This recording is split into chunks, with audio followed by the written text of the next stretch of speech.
Hey, Doug.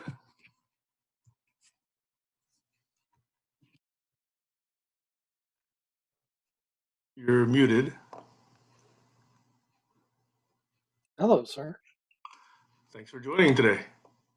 Yeah, I got the day off for good behavior. Oh, what did you do?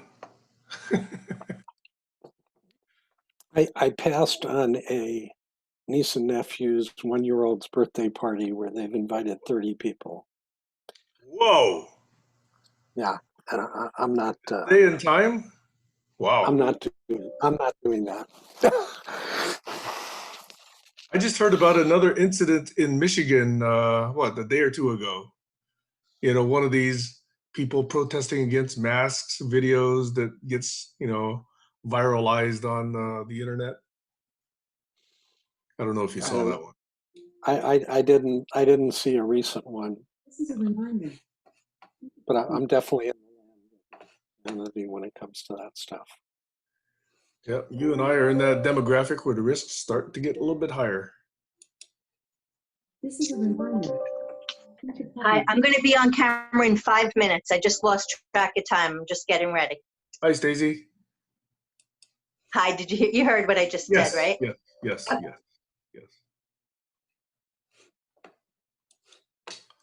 All right, let's get right into it.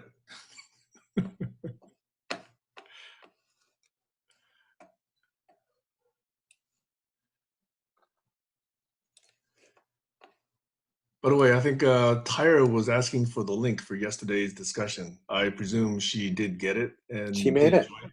Yeah, good.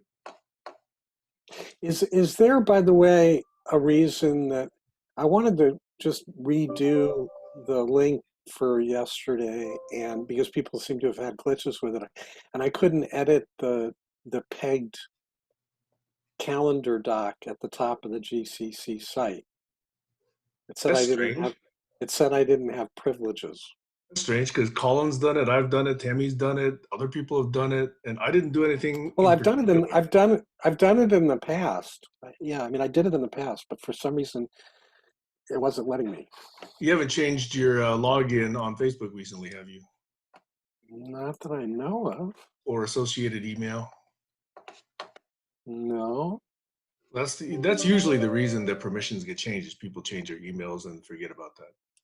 But let me look into that because as far as I know, I mean, the last edit shows Colin and, he just did it on its own and I have no control. I did not impose any control over that doc. And I know you've made changes in the past. Yeah. Yeah. Okay, let me look into that. And right now we got 4 people.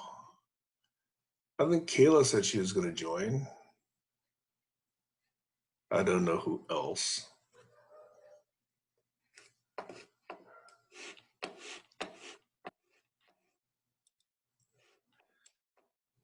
And I do have some questions to start with, but I'll wait for a larger quorum.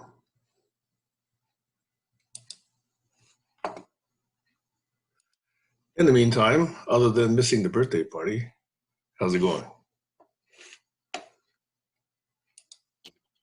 Good. No complaints. Ira, there you are.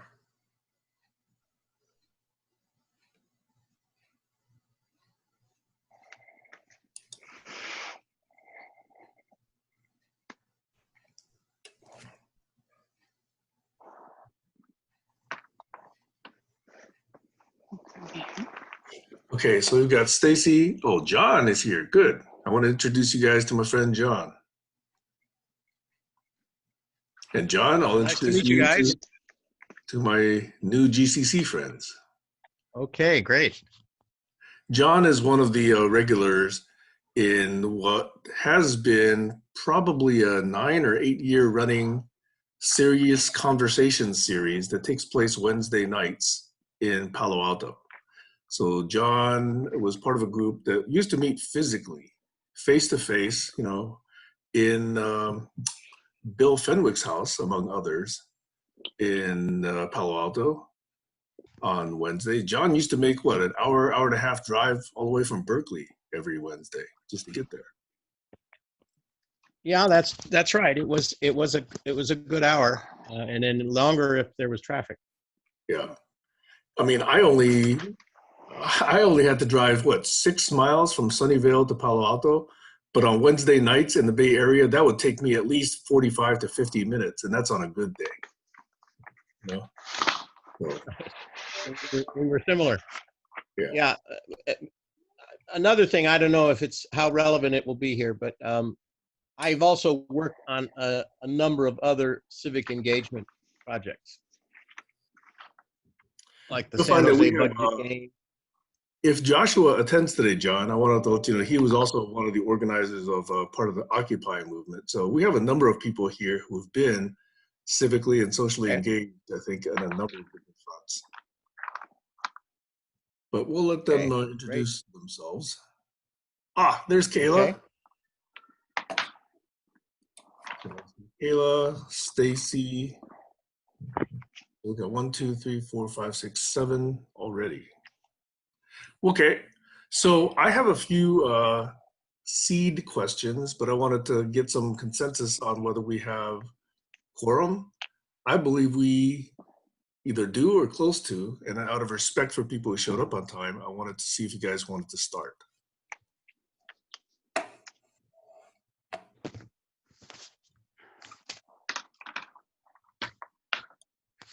Okay, so I'll take silence as lack of objection.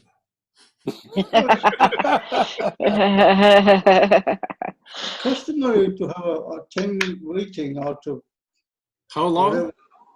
10 minutes. 10? 10 to 15 minutes is customary. That's There used to be a sort of a system in the factories in the UK that if you were 15 minutes late or over, as soon as you got to, sorry, that was a different system. Forget that one. Anyway, it's customary to wait for your date 10, 15 minutes. I think we could do that. Yeah, that's 10, interesting. 10 minutes. It's 6 minutes. It's only another 4. I'll loop that back into one of my points, but any other opinions on that? Well, we could have some related conversations that don't that's whoever comes late, they're important, but they're not vital, let's say, to Can I ask a participate. question then? That was not one of my planned questions. This week Okay. or this month, do you have any disagreements with anyone that stick out in your mind? And make it 15 seconds. Yes, no, one sentence, because we'll get into the depth of it later. Yeah. Just wonder, Yes. 15 seconds. 15 seconds. I have not had a disagreement. Oh, sorry, Jazz, go ahead. You want to hear the disagreement in 15 seconds? Yes, just to give it a name. Not to go into depth, but just to give it a name. Colin, Well, that was 1 second. You got 13 more seconds. Colin disagrees with me on just about everything. He's developed quite a good, strong disliking for me, and I give in. I've stopped doing anything and everything with him. Okay, I think it's probably about 15 seconds. Okay, well, we're still gathering. Tyra, you were about to say no, you haven't? I haven't had a disagreement with anyone, and and in thinking about that, I realized I rarely have disagreements with anyone. It doesn't happen very well with my mother and her politics, but I really don't engage in it. So that's no disagreements. All right, cool. Hi there, the Gates. We are, as Jaswinder suggested and no one objected, waiting until 10 after the hour. So until then, we're having idle chit chat. And I was just asking if in 15 seconds, could you give a name, if anything, to any disagreement you might have had within the last week or two? Just 15 seconds, just to give it a name. Anyone?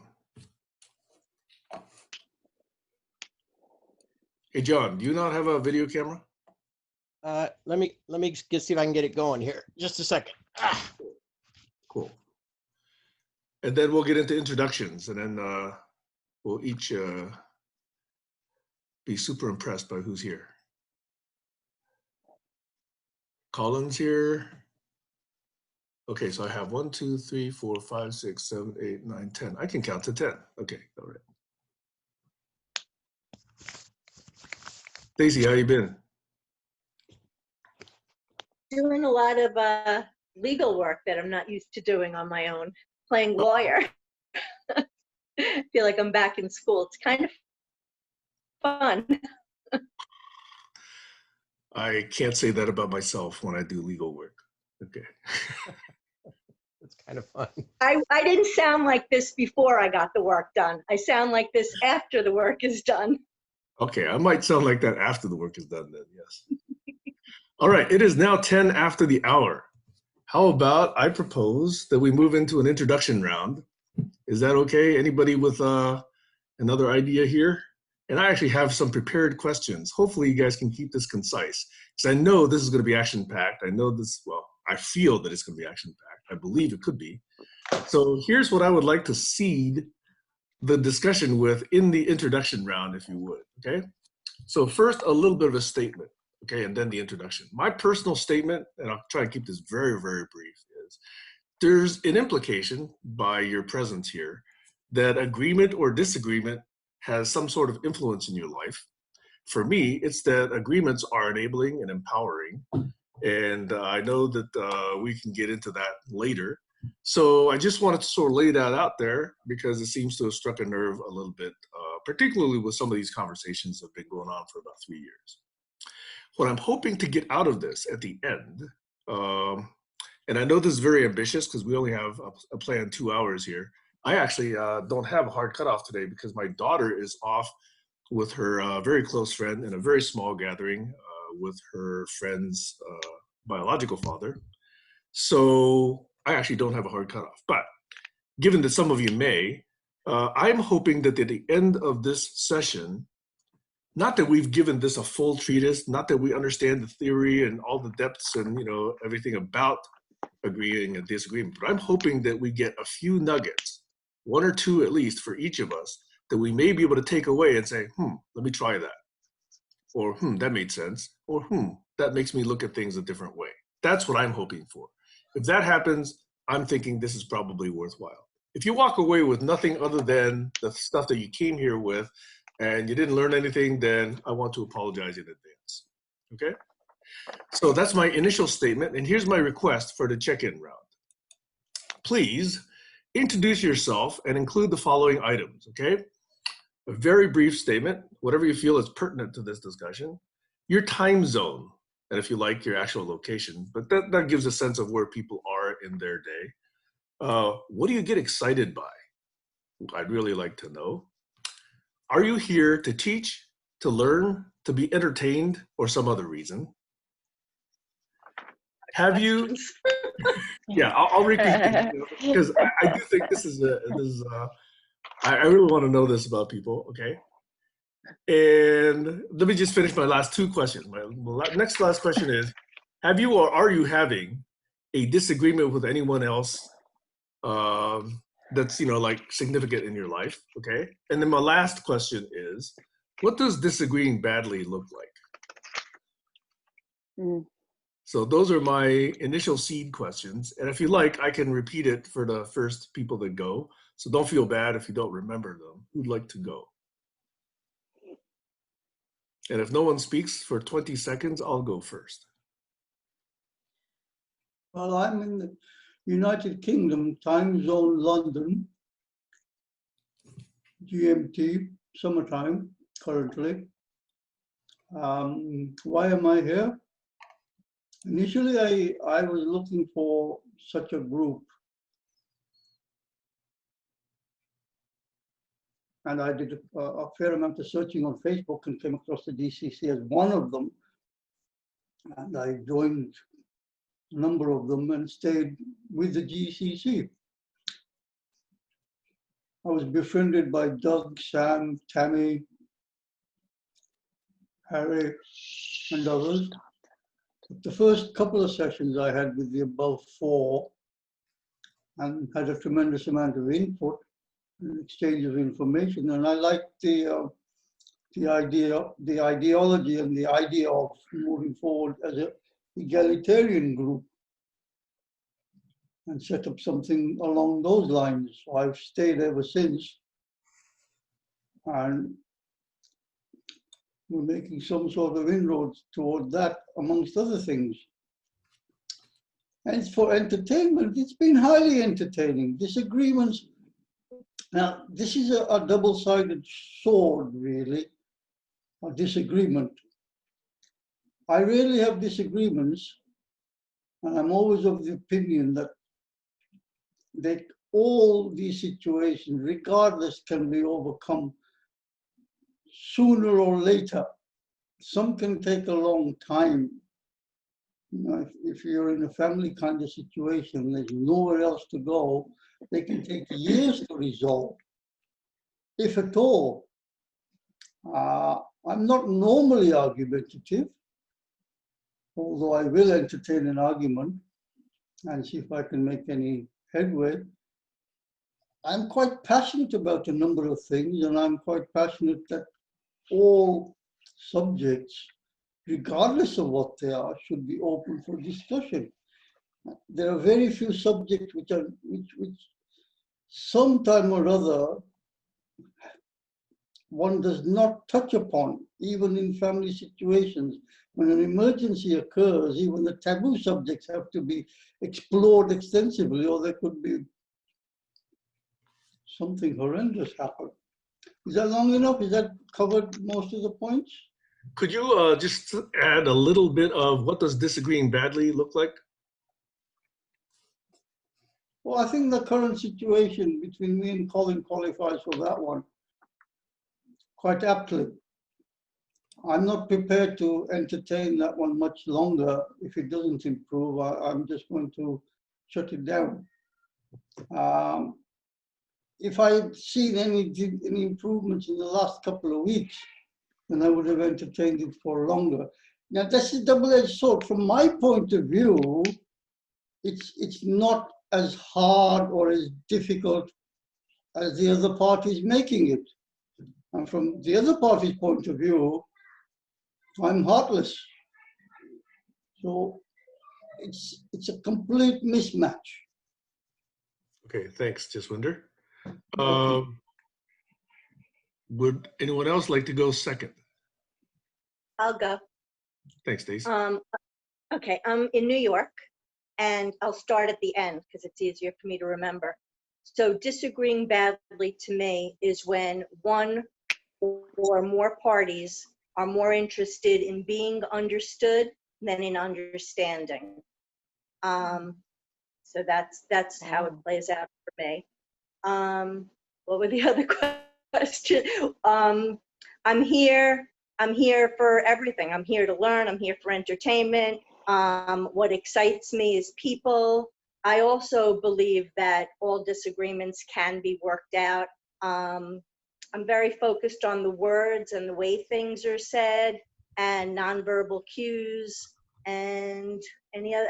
I've had no disagreements lately, mainly because I don't engage when it's not necessary. But I do think but when it's important, I am able to say exactly how I feel without making it into a disagreement.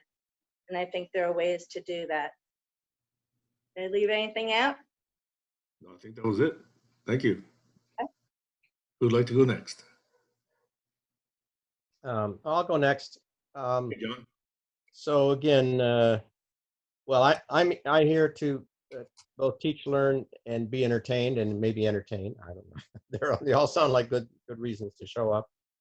A bad disagreement. There's several characteristics. There's is it a pure repetition of something that's already happened? So there's nothing new. That's a sign that you've got a bad disagreement going. It's just looping. And possibly a worse disagreement is when, because of the fear of the looping, you just do not have any contact. Like if you've stopped having any relationship, you don't want to have any contact at all. I'm not sure if that's worse or just another sign that you've got a really bad one going. I guess in contrast, a good disagreement would be one in which you're willing and you're open to being surprised by what somebody else thinks. And I'm actually having a good disagreement right now with a client who is a law professor, and he's also a classic liberal, which means he's considerably more conservative than I am. And we're having a series of interesting disagreements around that. Did I cover all your questions? Oh, I'm in San Francisco. I'm on Pacific time. That's what I wanted to ask. Thank you. And just for some of you who came later, John and I have known each other probably better part of a decade because he goes to a Wednesday night conversation series in Palo Alto that I used to attend ever since 2011. But I moved up here to the Northwest in 2016, so I now attend virtually. Cool. Next. This is not mandatory, this is optional, but who would like to go? Let me make it interesting. Let me make it let me make it mandatory. Does anybody disagree with mandatory check-ins for this day? It's interesting, Sam. You're trying a new format today without introducing it. Or maybe I introduced it earlier. Yeah, maybe I missed it, but I didn't hear that that you were going to take over a strong host role, because typically you take the alternate, which is interesting. But I like it. I like having a particular format for a show because I guess I'll go next. There's different shapes of conversations, and not all of them fit together. So can we do the check-in first, Colin, before we get into the depth of it? Is that okay? Yeah. So yeah, that's kind of what I'm about, is actually trying to facilitate different types of conversations that are already probably in a difficult stage, just because they're important and they need to be mapped out. So that's kind of what I'm trying to look at, without trying to reinvent the brain or some kind of a database. So the research is intended to bring about some kind of a dynamic navigation system, a data butler of some sort. However that comes about, whether it's some kind of a console that you would use within a certain construct. But I do believe that it's going to eventually come down to having a sovereign identity, so that you can actually, legally back yourself up somehow. There's some people working on that. It's interesting. It plays into some of the new technologies of blockchaining and verification systems, zero type of identity system. So yeah, that's kind of what I'm looking at. And here in this space at the GCC, I find there's a large group of people who have divergent ideas. So it's a place where people lean into the conversation. So I don't think necessarily you're going to run into bad conversations. I don't think you should run into bad conversations here. If people lean in to a conversation and agree to have a particular conversation. So that's where I see is the shapes of the conversations may not be recognized, where Sam's taking a certain shape today and he's going to navigate it, and we're able to navigate with him, as opposed to just a random other type of format, which may be what you would call, I guess, a town square type of thing that Sam's mentioned before. He does. So in a town square, you expect to have lighter conversation and maybe bookmark things for the future. When you take these different shapes and put them in the same conversation, it can get very difficult to follow along. And some of us, including myself, have a tendency to gish-gash and long talk and add a whole bunch of points. And I think the tendency is because of the forum having more than 3 or 4 people, you might not get to add those points, so you throw them out, sort of like fishing. So it'd be interesting if you could have a more organized way to follow that thought trail through these larger conversations. So, that's another thing. So overall, misunderstandings. is what happens. And I think it's different shaped conversations. You get off on the wrong trail. I like to shout out to Heiner. I think he has the model for this.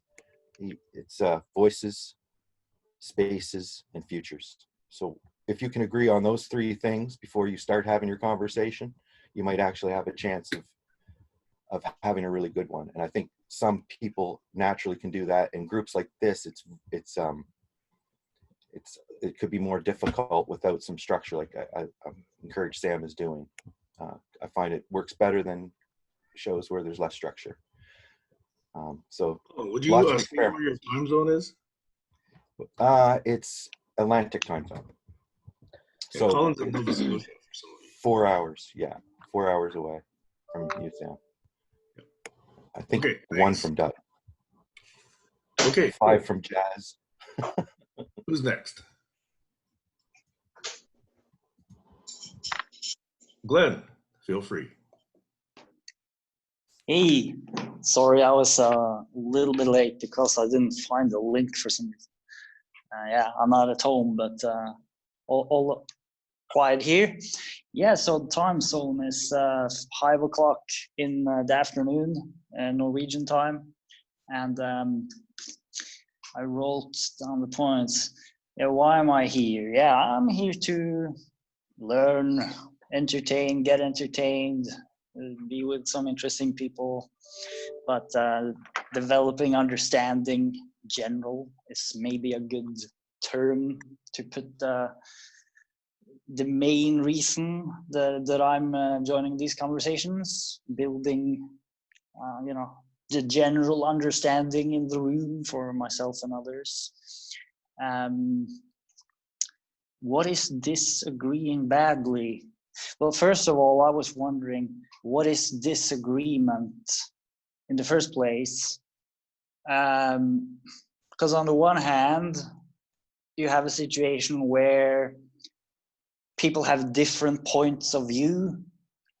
And in many cases, that's all different parts of a larger reality that isn't really, they're not really in conflict. They just, it's like different parts of the elephant.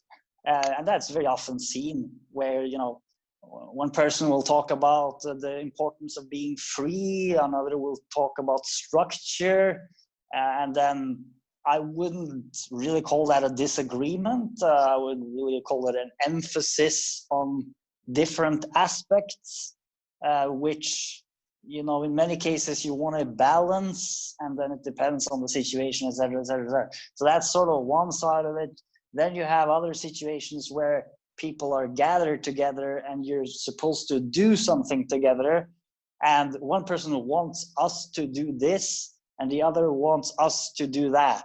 So that would probably be more what I would consider a disagreement.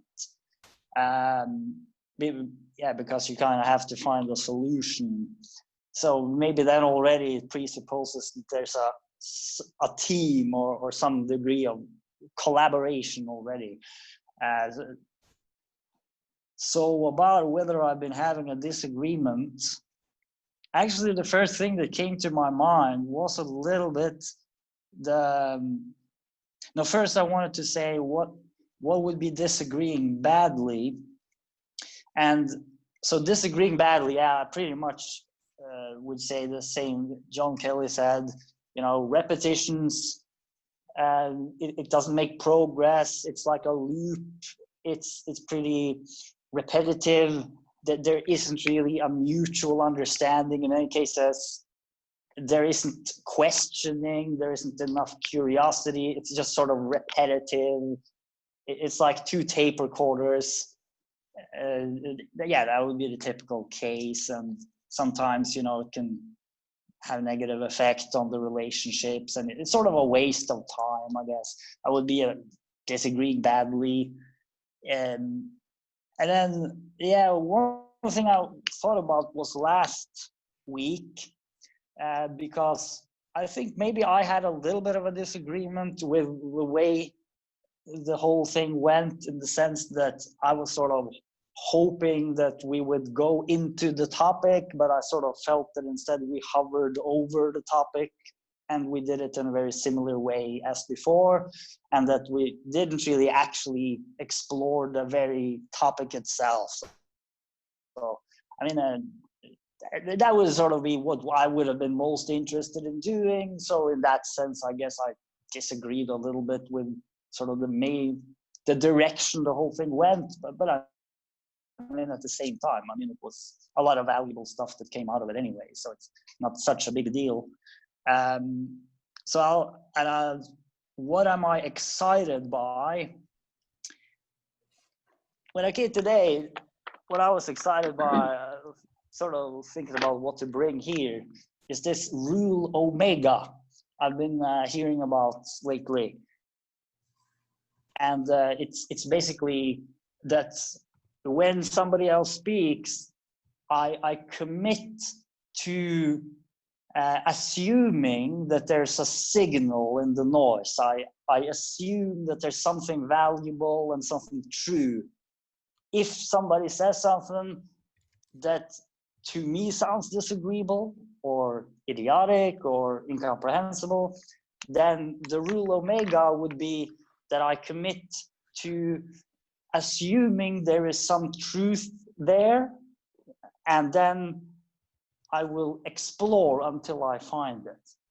I mean, it's just another way of saying the appreciative inquiry, or the appreciative approach, or the generosity leaning in, So it's, I mean, it's very much just a different way of saying the same thing. But all those kind of things, I mean, excite me a lot. And of course, what excites me at the end of it is the possibility of building a greater understanding by having many points of view, and then really understanding each point of view as they are, and maybe also in their strongest version, and then sort of have these points of view beside each other, and maybe consider in terms of examples, which I think would really build a lot of understanding. I wouldn't call those disagreements, I would just call them different perspectives, but it definitely excites me, the notion of understanding these perspectives and also exploring some of the tensions between them. So yeah, I'll leave it there. Okay, I don't usually interject in the middle of these check-ins, but I wanted to ask one question, which was, you said you disagreed with last week. You disagreed with the session, or did you disagree with a person last week? This is a little bit... I think the general dynamic of the session, and especially between Jeswinder and Colin for some time, I sort of found the dynamic less fruitful than it could have been, because we didn't actually get into any of the real questions, I guess. Yeah. So I found it a little bit repetitive. So in that sense, I maybe... You're using that was what I was thinking about. In a way that I wanted to understand it a little bit better. Okay, cool. Hey, it's becoming apparent to me that perhaps all we have time for is these check-ins. But if you'd like, please, who would like to go next? Tyra. Hi, so I'm Tyra, and for John, Glenn, who I don't know very well, I am an artist in Southern California, so I'm on Pacific time zone. It's early in the morning for me. A statement about myself. As I mentioned, I'm an artist. I am home a lot. It's the reason why I joined this group, was because I'm not having a lot of adult interactions. I have a 16-year-old son who no longer speaks in complete sentences, and just has resorted to cave behavior. He comes out for food and basic necessities. So really, I'm lonely. I am lonely for conversation. I am lonely for opportunities to hear other people's perspectives. What excites me about this group is that I like seeing a group of people who have come together from all over the world, sit and listen to each other. My brain races, and so I have 1,000 things I want to interrupt. I want to jump in. I want to engage, because that's how I learn. I learn the best by having these back and forths. So for me to sit and listen, and try to keep my mouth shut and my brain present is a real practice for me, and I appreciate the opportunity to have it here. Um, what am I excited about? Uh, you know, I live in survival mode. Uh, so if I'm able to step out of that survival mode, which sometimes just feels like a constant swimming up the river, um, and get back into the present, become creative, once I engage in a creative activity, then it's a complete connection to the universe, and I really appreciate that. I get inspired by these meetings, and usually when I'm done with the meeting, I'll jump right into something creative. So thank you, everybody, for that. There was one last thought. Oh, disagreeing badly. So I mentioned I don't disagree very often with people. Well, one of the reasons I don't disagree very often with people is I don't like the conflict, because a disagreement feels like a conflict to me. I wasn't taught how to deal with conflict as a child. I was taught to be a good little girl and to be quiet and to not backtalk. So learning to disagree and express myself has been a lifelong adult pursuit. When I disagree badly with someone, it means my ego takes over. I want to be right, and I'm no longer open to the other person's position. And then I get this static sizzle of rage in my brain that makes me want to literally explode and strangle that person. So you can see why I try to avoid that at all costs, because it's not a very fun emotion. And then lastly, to wrap up that disagreeing badly, I will then completely cut that person off like a tumor. And this is another character defect, because it's about forgiving myself and forgiving the other person. So when I find that I isolate, I go into my cave because my ego's hurt, all those emotions. So that's what disagreeing badly looks like to me. And it's something that I have to learn how to disagree gracefully, and I do for the most part.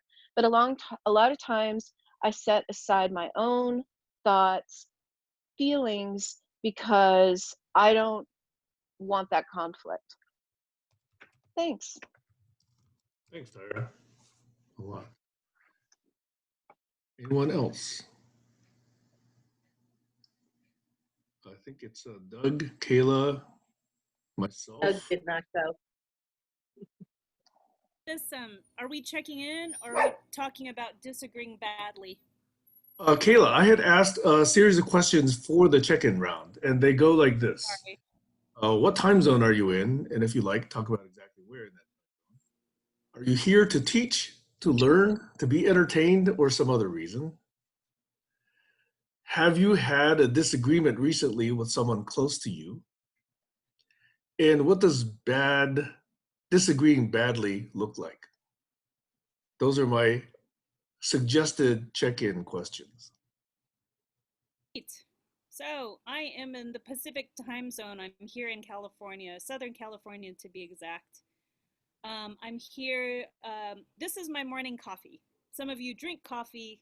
I come here.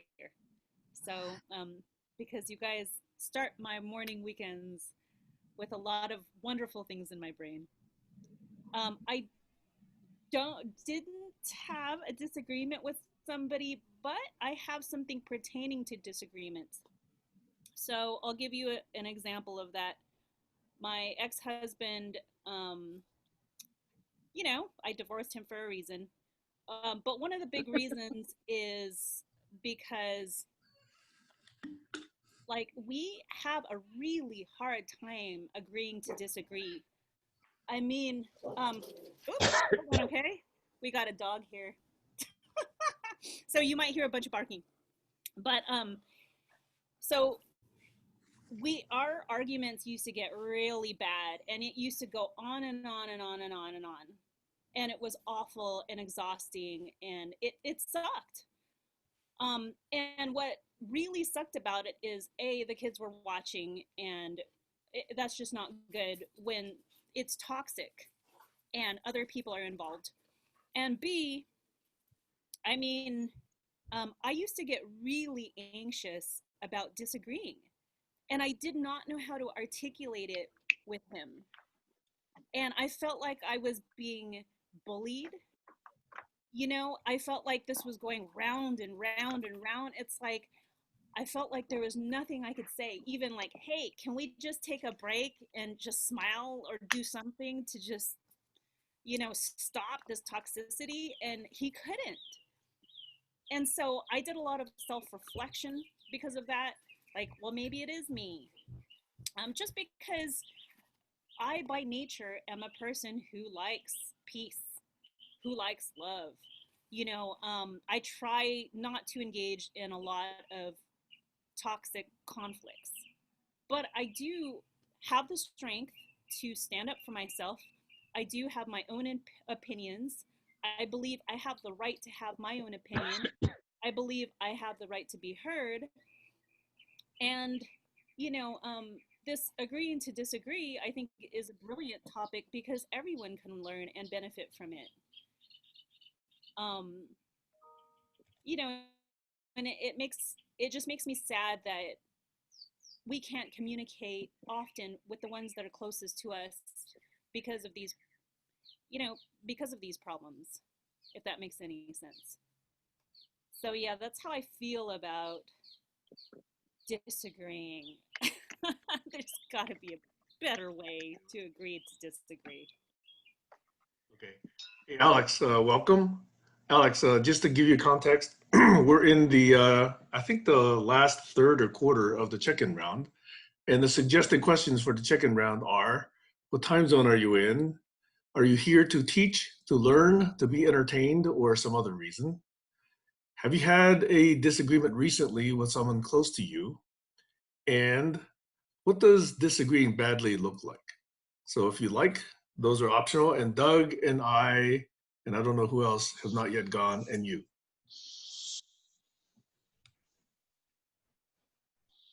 I can tick all the above, and I had a disagreement with the leader, and that's about it. Nothing. Learning to disagree well is part of the focusing experiment, and the discussion dialogue, that's popping up. It's emerging from the groundswell of people power on the internet. That's where I'm at the moment. So positive thinking. Over. Did you mention you're in Australia? It's like 2 a.m. in the morning for Alex, and he is very, very consistent here on Saturday mornings. So appreciate that, Alex. Doug, it's down, I think, to you and me. So I'm in Southwest Michigan, which is Eastern time zone. I'm actually right on the line. So 15 miles away, it's Central. And I'm here because I hold a firm belief that we as a species can do us better. And that it starts with how we talk to each other.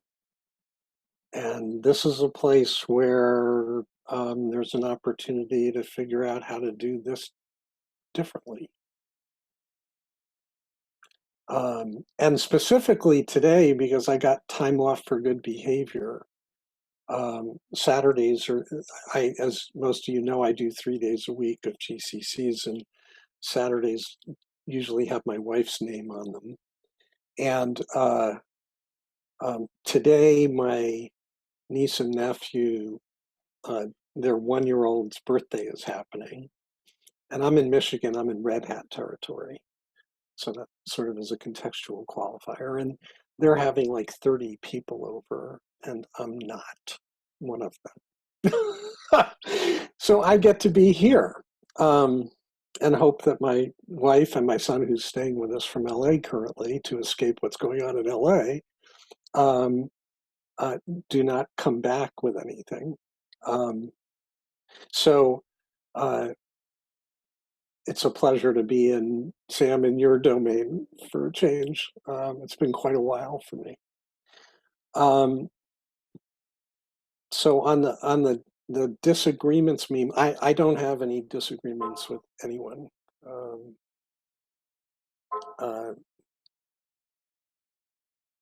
I don't really have a horse in that race anymore. And what it speaks to for me in terms of disagreeing badly or disagreeing in general is part of the hat trick of us doing us better and us doing us differently, is that the whole cultural paradigm that has disagreements as a feature of its landscape is sort of what needs to be transcended and replaced with something better for me. So I, these days, more often than not, find myself experiencing conversations and exchanges with people as being a function of the quality of the container that it's happening within, on an energy level, on an intention level, the level of connection, the level of safety that can be established in that container in service to the quality and depth of the connection between the people talking to each other, and figuring out how to enable others as a catalyst, how to enable others to put down the gloves, to step out of the sort of general operating procedure of fear, of competition, of metaphoric warfare that seems to be the order of the day, in the culture and the society we've made for ourselves. So my experience is, if enough safety and unconditional love is pervading the context and the connection and the space, that people do enjoy relaxing and putting the gloves down and taking off the armor and shifting. And from that place, pretty much everybody is open to questions and open to curiosity. So for me, it's transcending the adversity implicit in disagreements as a meme. And with that, I think I'm complete.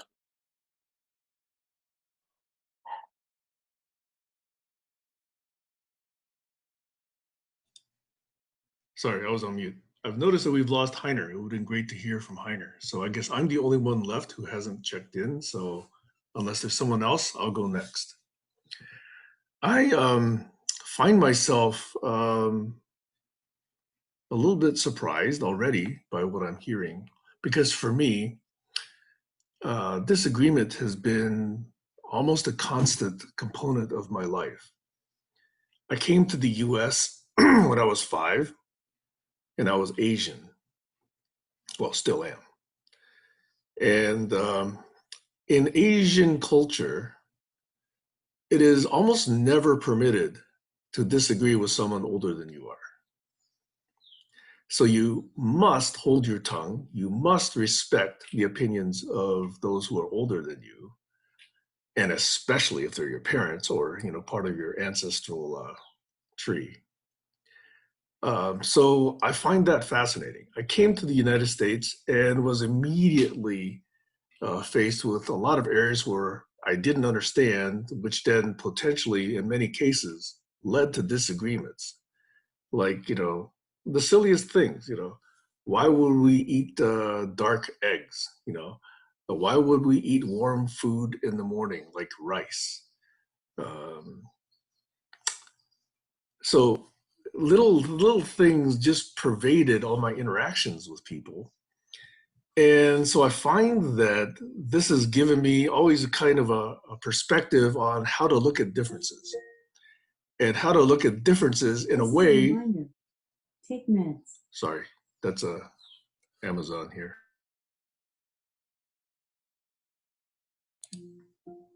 Sorry about that interruption. Hopefully I haven't lost my train of thought.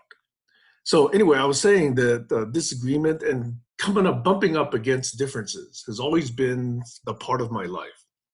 So I've learned, or I actually took the perspective that these are, and it took a long time, probably took over 4 decades, okay? These are opportunities to learn. These are opportunities to figure out how to understand and how to engage with these differences. They weren't necessarily engaged in the moment, but they were always something that was in the back of my mind that gave me things to think about. And so I wrote a list, and I'm going to share that list with you later, but I'm still in the middle of my check-in. Okay, so my interest here is actually to learn a heck of a lot. Okay, so I'm really hoping that this meme of really understanding disagreement is something that we really lean into, because I do sense that sometimes it has driven people away. I'm in the Pacific time zone. I'm here in Washington State. Most of you know that already. And the 2 running disagreements that are probably most significant in my life, like Kayla, I am in a tail end of a divorce. So issues with the ex-spouse is quite significant. And then there was yeah, some of you have also heard about my ex-girlfriend. We've had a number of disagreements. And at work, there are also some interesting cultural differences that I'm finding. So those are just the 3 that could be leaned into at some point. And disagreeing badly, you know, I took I think it was a year-long course about a decade or 2 ago in something called Crucial Conversations.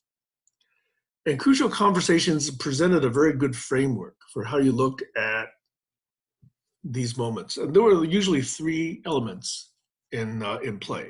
One was there's high emotions. So those emotions tend to, you know, take us in places where we're not what we might consider our best self. The second element is, of course, there's high disagreement. You don't have a mutual understanding. You don't have a mutual, even language sometimes to address an issue. And then the third element is that the stakes are high. It makes a big difference. That's usually when the worst cases of disagreeing badly happen. So those 3 cases are high emotions, high disagreement, high stakes. On the way towards that, though, there's a number of very, very gradual steps.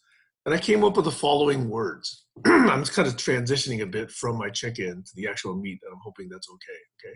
Because I want you to sort of hear the words that I came up with, because to me, these are all steps on the way towards disagreement. I actually want to offer this because it's how it's been applying itself in my head. There's amusement, there's quizzical wonder, there's skepticism, there's cynicism, there's mockery, there's dismissal, there's discomfort, there's joking, there's sarcasm, there's denial, there's insult, there's avoidance, there's libeling and slandering, there's slaps in the face, there's dueling, there's fighting, there's stalking, there's vigilantism, there's war, there's hatred, there's cultural hatred, and then there's extermination. Those are all the words I came up with. Those are all things that potentially come out of disagreement. Clearly, the later words are more forceful, it appears to me. And this is by no means an exhaustive list. This is just a very quick list I came up with just a few minutes, just to indicate that to me, there's a whole spectrum of things. And what that tells me is if I can be sensitive to the early words, the things that happen early in that list, then hopefully the words at the end of that list don't come to play, don't come to realization as much.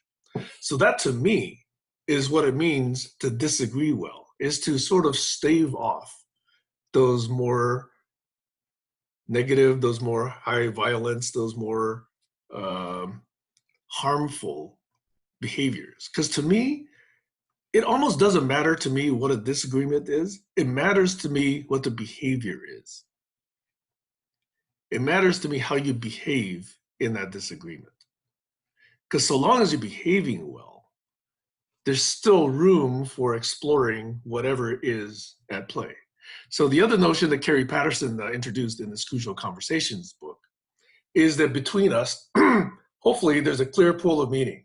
Imagine a nice, pool, a pond, in a beautiful forest, and you're placing, beautiful ideas that float there, and you can each, play with them, and you see them reassemble in different ways. But what happens when you don't have that is when there are things preventing you from putting those gems into that pool, or preventing you from taking out those gems from that pool, from seeing them, from appreciating them. Things like high emotions, things like ambiguity, things like conflict, things like agendas, things like, negative prejudices, So that notion that Doug talked about safety is all about removing those impediments, in my view, okay, to seeing that clear pool of meaning. If we have that clear pool of meaning, then we can engage, we can swim in there, we can play in there, okay? That's what's fun. But if it's muddy, if it's dirty, if it's, you can't even get there, that's when we can't actually engage in those more positive behaviors. So that was my segue, hopefully, to really asking, would that actually allow us to, in a sense, be more sensitive? And that would just be my question. So the second phase of this, if you choose to do it, or we can go into an open discussion, is what have you learned in your life that has actually helped you disagree well in the face of disagreement?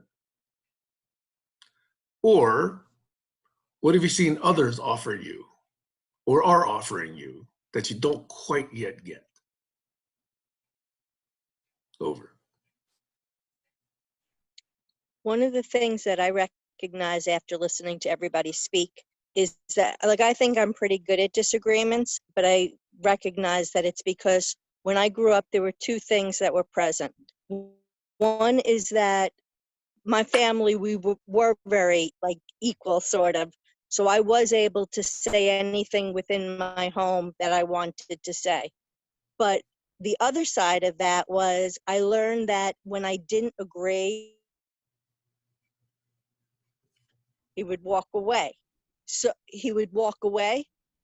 So there was also a part of me that was very careful to watch my words so that the conversation wouldn't end. So, before, when you asked about disagreements, the only disagreements I have at this point are political, and it's usually on Facebook. And there are times that I have to just not even engage because I don't want to get blocked. So I just wanted to add that because I recognize after hearing the other people, this was a strategy I learned in order to survive.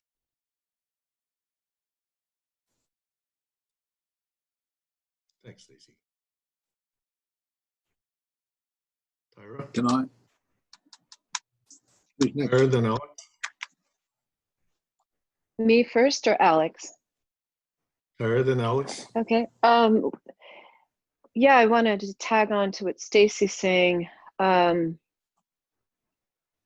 learned behaviors. And I have learned that if I feel my temperature rising, then that's a time for me to take a step back.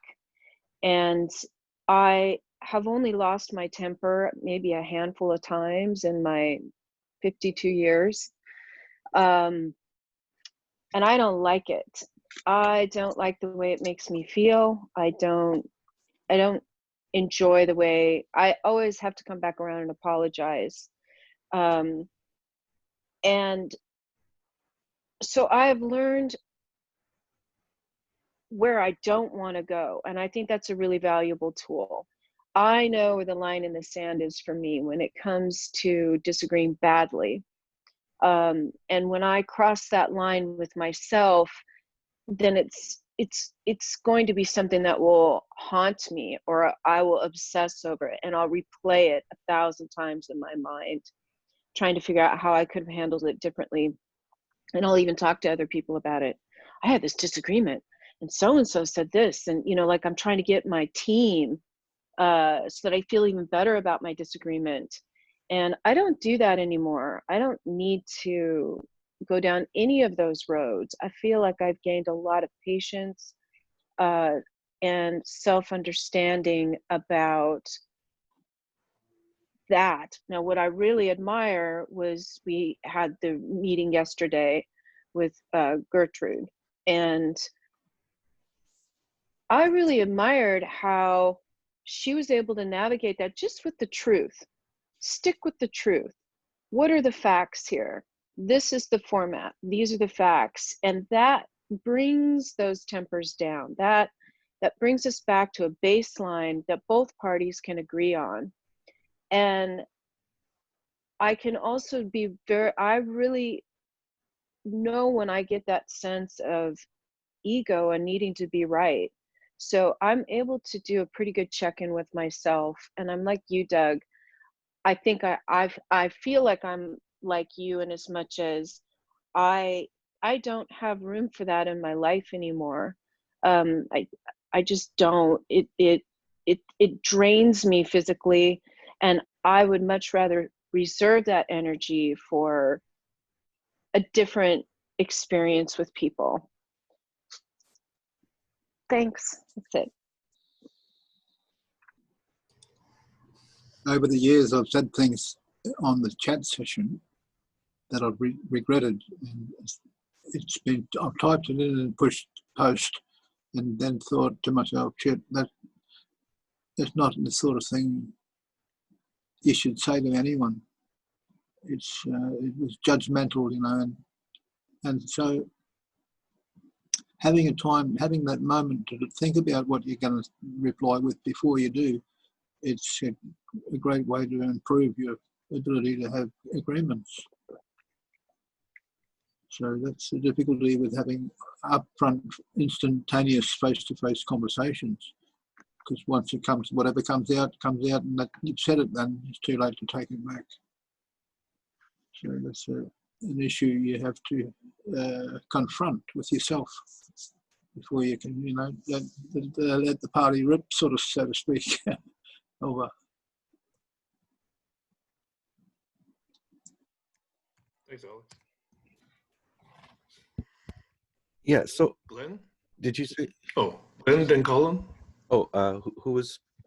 Glenn, go ahead, Glenn. I saw Glenn's finger up, so I was sorry if I missed your finger, Colin.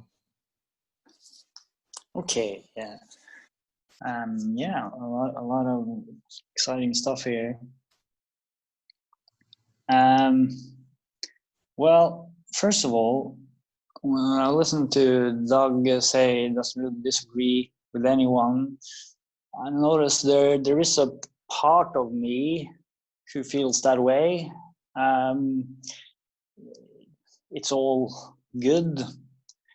or it's all the way it is. Maybe it's an aspirational. There's something aspirational about that too. I mean, I don't know. It's like the higher part or something who sees it all from the larger point of view, and especially, I guess that's maybe one of the reasons I'm so excited about these conversations about the origin of the universe and stuff like that, because it sort of puts me in this perspective where all these issues are that usually trouble me are a lot easier to deal with somehow, seeing them in a larger perspective. But of course, I mean, to be honest, of course, there's certainly, it's not like I'm there all the time. And some of the things you described on that list, that was pretty interesting. And I do feel some of those emotions when I'm on Facebook, when I log in on Facebook and I read through the posts. I find myself almost disagreeing with everything that's written, like almost everything. And what I mean is that it just feels as if there's no real communication happening there. It's just all endless repeating. And sometimes it is, on issues where the stakes are high, where there is an emotional reaction.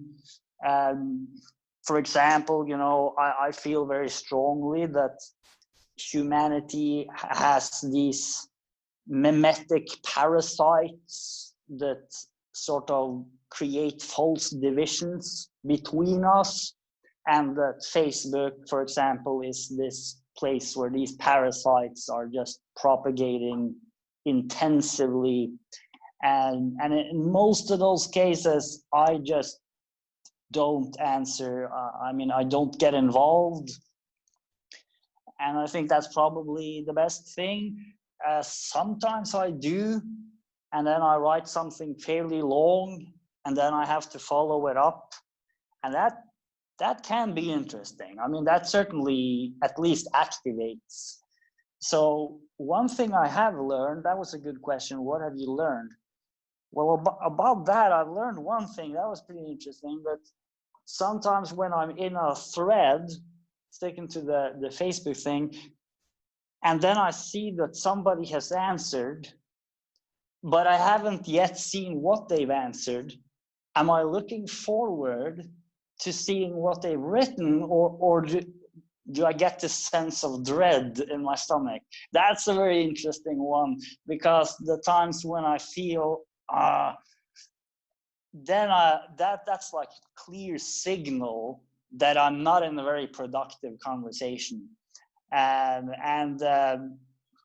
I mean, the problem for me is just when I do write something, I have no idea whether it's understood or not. So it's basically the whole format that just doesn't seem to work. I mean, and then, I'm also wondering if there could be a way to make it work. And I kind of feel that, I have some ideas, like having a other Facebook group, sort of have a plan and see if you can create a fear even in there, in the belly of the beast, so to say, where you can actually create some conditions for real communication, even through writing, which is obviously a very interesting idea, but it's still, I'm very conflicted there. Like, one part of me thinks it's super interesting, it's really relevant.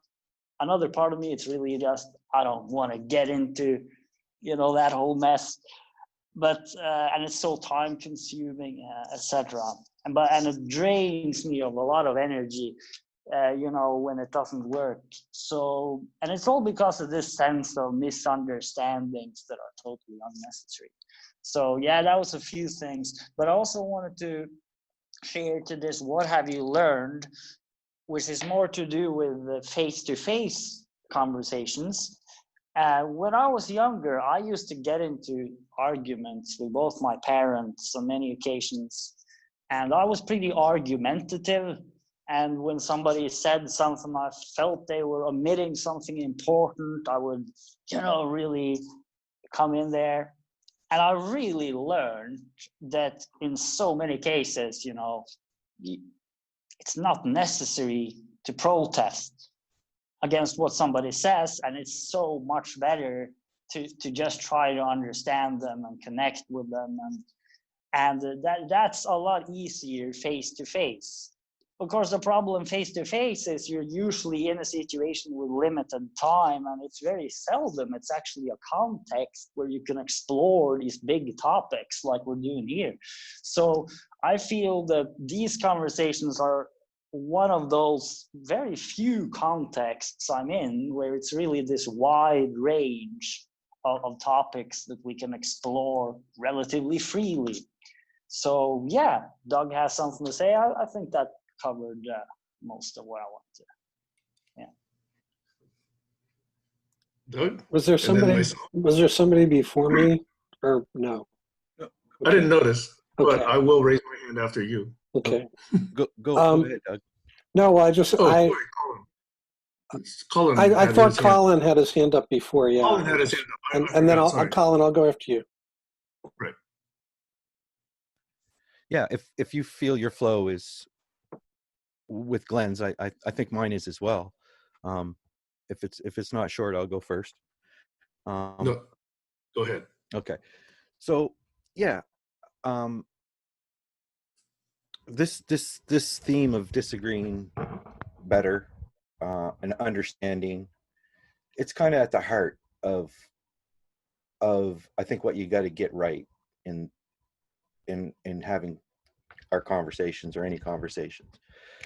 I also find visualizing the space that you're in and able to align with other people is important. And I mean space in this community shared consciousness way, not just, so I feel people do have a different view of the space, or you could say different shape. And so what I'm trying to say is, if I use an analogy of this was a newsroom, okay, and say Sam and Doug and some people, they're the anchors of the news show. And it's like other people are guests coming on, explaining what they know or some point of view. If the guests start fighting with each other, isn't that a bit ridiculous? Like, do the guests actually have a high stake between them? No. Like, I don't feel like I have a high stake between Jazz. And I don't feel like high emotion is actually at the same level as the list of three. I think emotion is something that comes out of high stakes and high misunderstandings. Emotion's like the fire that keeps the thing going. As I think John was saying that, does it keep repeating itself? That's the fire of the emotions. So I try to stay away from it. And I'm not here about sharing like Doug shares or other people, like about family going and, hope, this whole looming COVID thing. Yeah, it's that exact playing out in my family right now too, in a parallel way. But I wouldn't think to mention that in this forum. So I take this forum as a different space than other people. So I'm already needing to agree somehow on what it is that we're here talking about and what it's about. And I think that's my big frustration, is defining what that space looks day to day so that people can stay focused and on track with the conversation. And I find if we're a newsroom, which, I think is kind of adept, should we be talking about, well, last week, 2 of our guests were fighting, so let's see if we can get them to agree better? Or could we look at the Palestine and Israeli conflict and see why these guys can't agree? Because I think we're belittling this context of agreeing better, in my mind, to the personal disagreements, which is fine, but it's a different shaped beast than the world stage of disagreements and corruption and, things that would be the label on the can for global challenges collaboration. So, and the theme of coexistence. I don't think we have a coexistence here. We have a privileged Saturday afternoon to as Tira said, share with each other. So, you know, why wouldn't I want to be more personal with the space? You know, it does lead into that, but it's a complicated space we're in. And I try to compartmentalize the personal stuff from the business stuff to, you know, what it is we should spend 20 minutes talking about. And if somebody says, I'm here to teach, then they could sign up on the list and we could accommodate that and respect that better than them trying to cram it in with the gish gash of whatever. So, and that's why the experiment of focus, I think, is timely that we're doing in barn raising. So yeah, overall, without making too many points, are we here to solve disagreements between individuals in this group? I say no. And if you have a problem, anybody has a problem with me, they can get a hold of me. And people who don't do so appropriately, I know that they're going to be difficult people to have conversation with anyway. So I guess my surprise of having these disagreements are part of the problem of fueling these disagreements. Like, why are we even having the disagreements? There's nothing at stake, right? We're not even into a serious conversation yet. My disagreement is about how we're respecting the time and the space to know what the label on the can is today so that we can have a good conversation, follow it up, maybe add feedback to people's conversation after the fact. So Glenn isn't frustrated with the fact that he reaches out on Facebook and nobody puts something in there. We could help shine up a message and get that catalyst going, you know, get that iterative feedback loop going to someone to hone their message, find their alignment, you know, back to the journey map again. But the quest map. So yeah, that's kind of been the frustration for me. And to focus on the disagreement, I think, between people in the group is to miss the whole point of why we're probably here. But I do note that there's lessons to be learned in all of this. And I think part of the dynamic of having a group is that we bring our own problems into the group as well as trying to solve other problems. So how do we navigate through that and in a way that you're not telling somebody you're not appreciated? It's just that I think the space and the voice and the time that we have right now can't appreciate you the way you want to be appreciated, or you need to be appreciated, or the space that you would need. Form and style is important, and I'll just leave it there. Thanks. Thanks, Colin. Doug? So, picking up off of something Glenn alluded to, so I had a similar experience. I was sort of in a power struggle at war with my father for decades, and I had taken this weekend workshop that was sort of my, the beginning of my process of reclaiming my being, for what a better way of putting it. And one of the goals, people do those weekends, and some of them, the endorphins wear off by the following Thursday, and they're back to their lives, and a third of them, experience some shift, but there's always one or two outliers that come out 6 feet off the ground and just literally terraform their lives. I was one of those. And so one of the goals that I expressed was I wanted to establish a connection and relationship with my father, closeness with my father. And one of the sayings of the instructor of that course was, you could either be right or you could be close. And I sort of took that to heart. And what ensued was 2 years. And my father was in ill health, and I sort of had full-time job and then a secondary job taking care of him and administering to his life stuff. And so I saw him quite a lot, almost every day, 5 days a week, 6 days a week, for varying lengths of time. But for the following 2 years, I completely shifted into audience.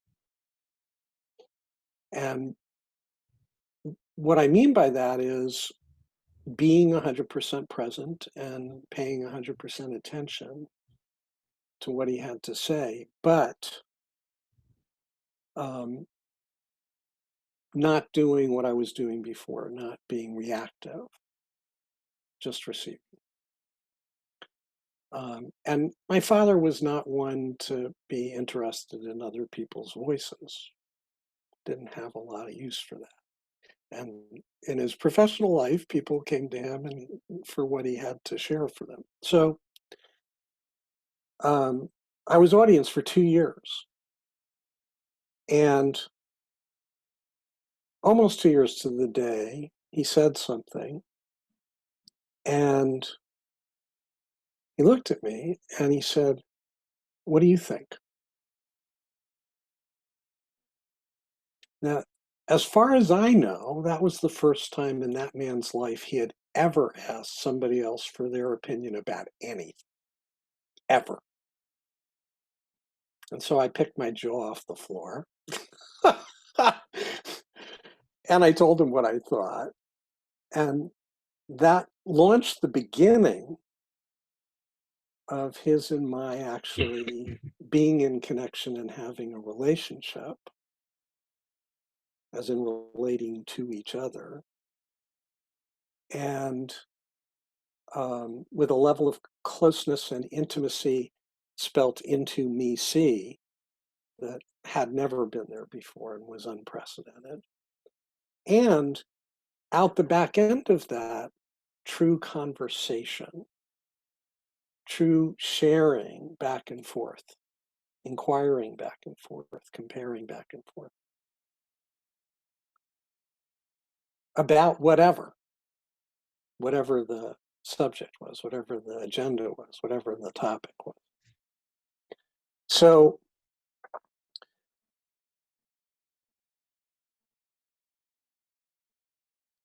I think that getting to baseline in terms of sense, whole being presence, attention, awareness, engagement, listening, exchanging. Before you fill in the what you're talking about back and forth, before filling in any additional add-ins, is of the essence of the change that needs to happen if the world's going to change. And if people aren't in that place, haven't gotten to that place, whatever's being said is irrelevant because they're not in connection and they're not hearing each other. And the driver or motivations behind whatever they're saying are rooted in fear and or anger, which is an extrapolated version of fear. It's really the flip side of fear. It's a response emotion to fear, and secondary. But coming out of fear or anger has nothing to do with communication, has nothing to do with understanding, has nothing to do with mutuality, has nothing to do with any of that. It's just a battle. And it can be metaphoric and verbal, but it's still ultimately a battle. And it's about winners and losers. So with that, I'm complete.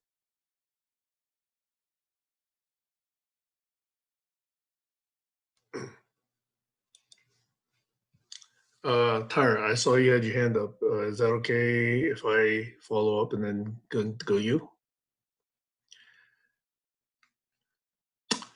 So for me, I almost don't know how to disagree unless I know two other things. So to me, it's in context. One is, where does this fall so that we can actually coexist? If we're actually trying to figure out how we can live together, there's a simple question of, does this matter?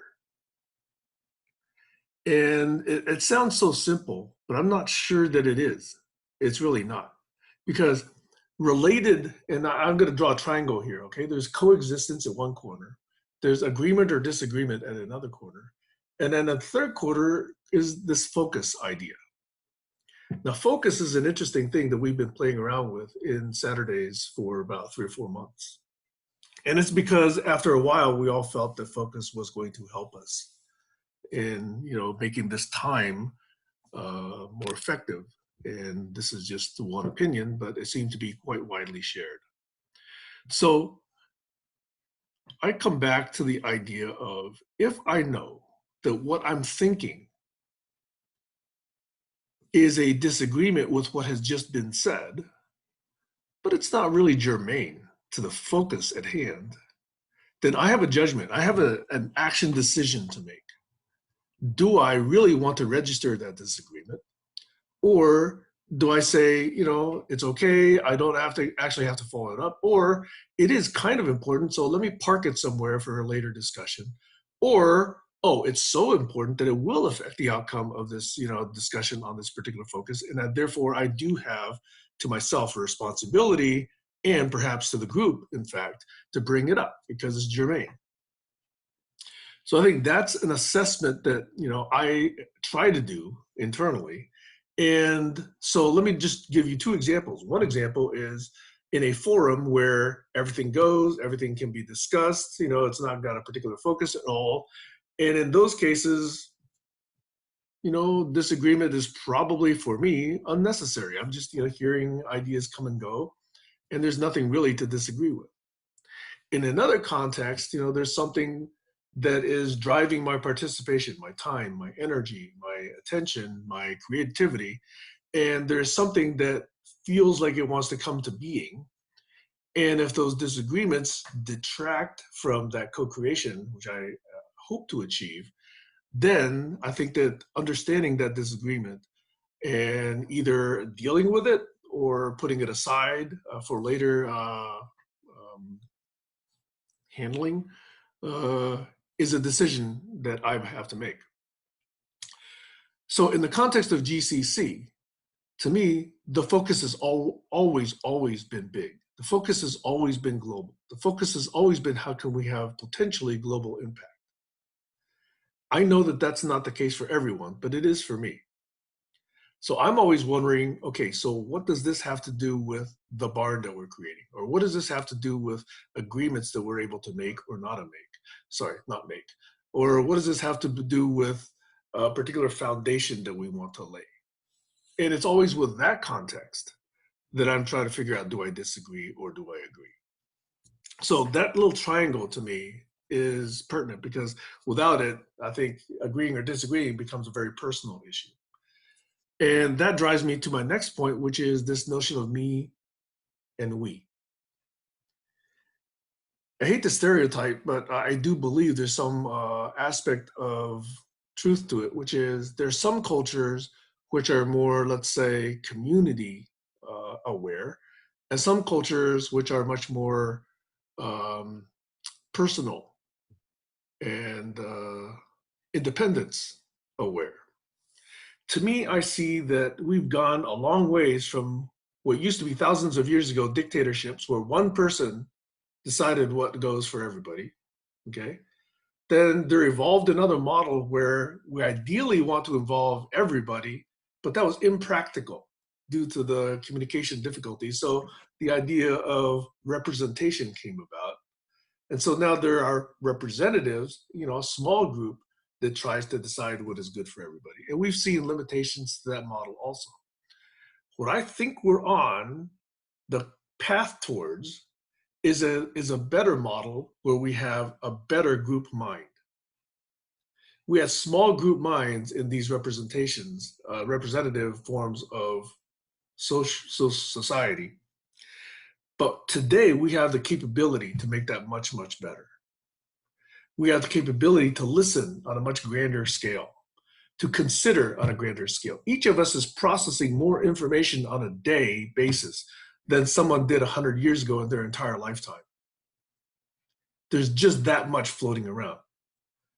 And yet, how much is relevant to my life? How much is relevant to your life? How much is relevant to how we conduct ourselves? So this idea of formulating a group mind is very difficult. We have to look for the signal in the middle of all this chaff, all this noise. So learning how to evolve from a single mind to small group mind to effective group mind is, I think, we're on the cusp of. And if disagreements prevent us from getting there, then we're holding ourselves back because, I believe there is a sense of urgency. Now, not for the planet, but for our species. The planet will be fine. The planet, will survive whatever we manage to do to ourselves, but we may not. The bulk of us may not. And that's where the sense of urgency comes. And that's where I would really like to understand the power of agreements, the power of alignment, the power of groups, the power of effective group mind. And that's really why I'm leading into this conversation. So I just want to add that notion here, okay? So sorry for being long there. Tyra, I think you had your hand up.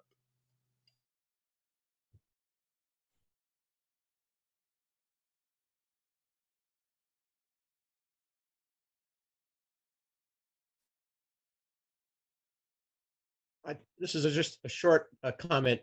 I think it's consistent with what Doug said and what Sam said, much more developed. But I'm in a short, related, parallel insight that some of us developed in serious conversations was, we're not talking about the disagreement between person A and person B in our group. I mean, we are. We fell into that quite a bit. But every once in a while, somebody would put forth the invitation to the entire group to see the conflict between person A and person B in this larger setting of what does it say as a model of how we all do things, how we do things. And there was a similar attempt to avoid distortion, because we could get into stupid loop conversations, arguments between person A and person B, and we could get into stupid loop conversations about Israel and Palestine or capitalism and socialism, and it's not the level, the supposed target of the conversation. It's whether the method you're using to go at it is either, I mean, ideally something that was referred to earlier, like that whole presence. But even if that whole presence is that's a hard, high standard to maintain all the time, then at least a lesser, a pretty good presence that admits of diversity, multiple sources of reasoning, multiple sources of sense making, and so periodically in serious conversations over our 10 years, we'd get in a little rut, and then somebody, sometimes it was me, sometimes it was Sam, sometimes it was somebody else, would invite everybody to say, let's look at what it is we're talking about from this larger perspective. Over and out. Thanks, John. There was a reason. Alex both had hands up. Okay, I'm sorry. I don't know who was first, though. Okay, go ahead.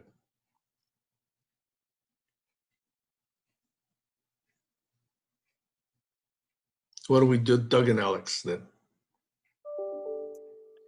There was a recent interview or podcast with Eisenstein, and he was sort of talking about this point. I think he did a book about it, which was sort of the meme of conspiracy theories, and he said the meaning value in conspiracy theories isn't whether the conspiracy theories are true or false. It's the fact that they're there. It's the fact that they're happening as an expression of the whole system. And they're different emergences, but they're emergences of what? And my orientation, I very much see that way as well. And I think, John, your point is speaking to that as well, that there's a meta level to all of this stuff. It's sort of like God gave us this, gray matter above the brainstem. And it was sort of like putting a gun in the hands of a bandit, but there was no manual, like how do you use it? And so this rationality engine thing, you know, Descartes and Newton and those folks came in and split the atom and had reason paramount above all else, and it's sort of been a machine out of control ever since. And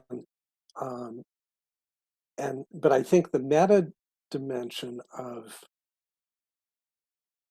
it is getting to the, Sam, your thing about a collective something.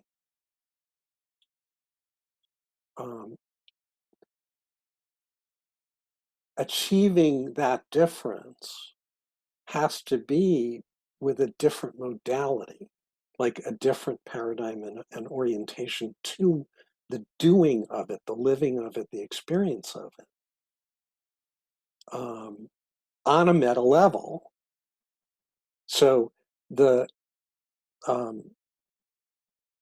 sort of gestalt, the lived gestalt behind what every individual is experiencing in the moment, and whether I'm disagreeing / arguing / advocating oppositionally to somebody else versus whether I'm sensing and feeling into and contributing or adding value in service to collective reaching for a deeper and more enriched common understanding or shared understanding from a giving place, right? From a contributive and generative place. You know, those intangibles, those ineffables of all of that, which is about the whole being experiential dimension of two people being together, just on an energetic level. None of that has any place or role or acknowledgement in our current culture. Like, it's not even on the table. It's thinking and doing, thinking and doing, thinking and doing. Everything's reduced to thinking and doing. And can what I'm pointing, you know, sort of talking around, it's because we also don't have language for it, by the way. So, you know, what I'm talking around, can it be measured? No. That takes it out of the whole scientific coil, right? Can it be quantified in any way? No. And if it's qualified, that's soft. So we're into social science. So that's like oppositional to the current paradigm. Like, there just needs to be an expansion of the dimensions and facets of how we experience and have awareness or consciousness of what's going on in the room on a human being level, in parallel to whatever it is that's the subject of conversation. And it's the human being dimensions that derail us or that fuck us up, pardon my French. You know, the best laid plans of mice and men, but the human beings are the ones that determine whether it is fulfilled or not.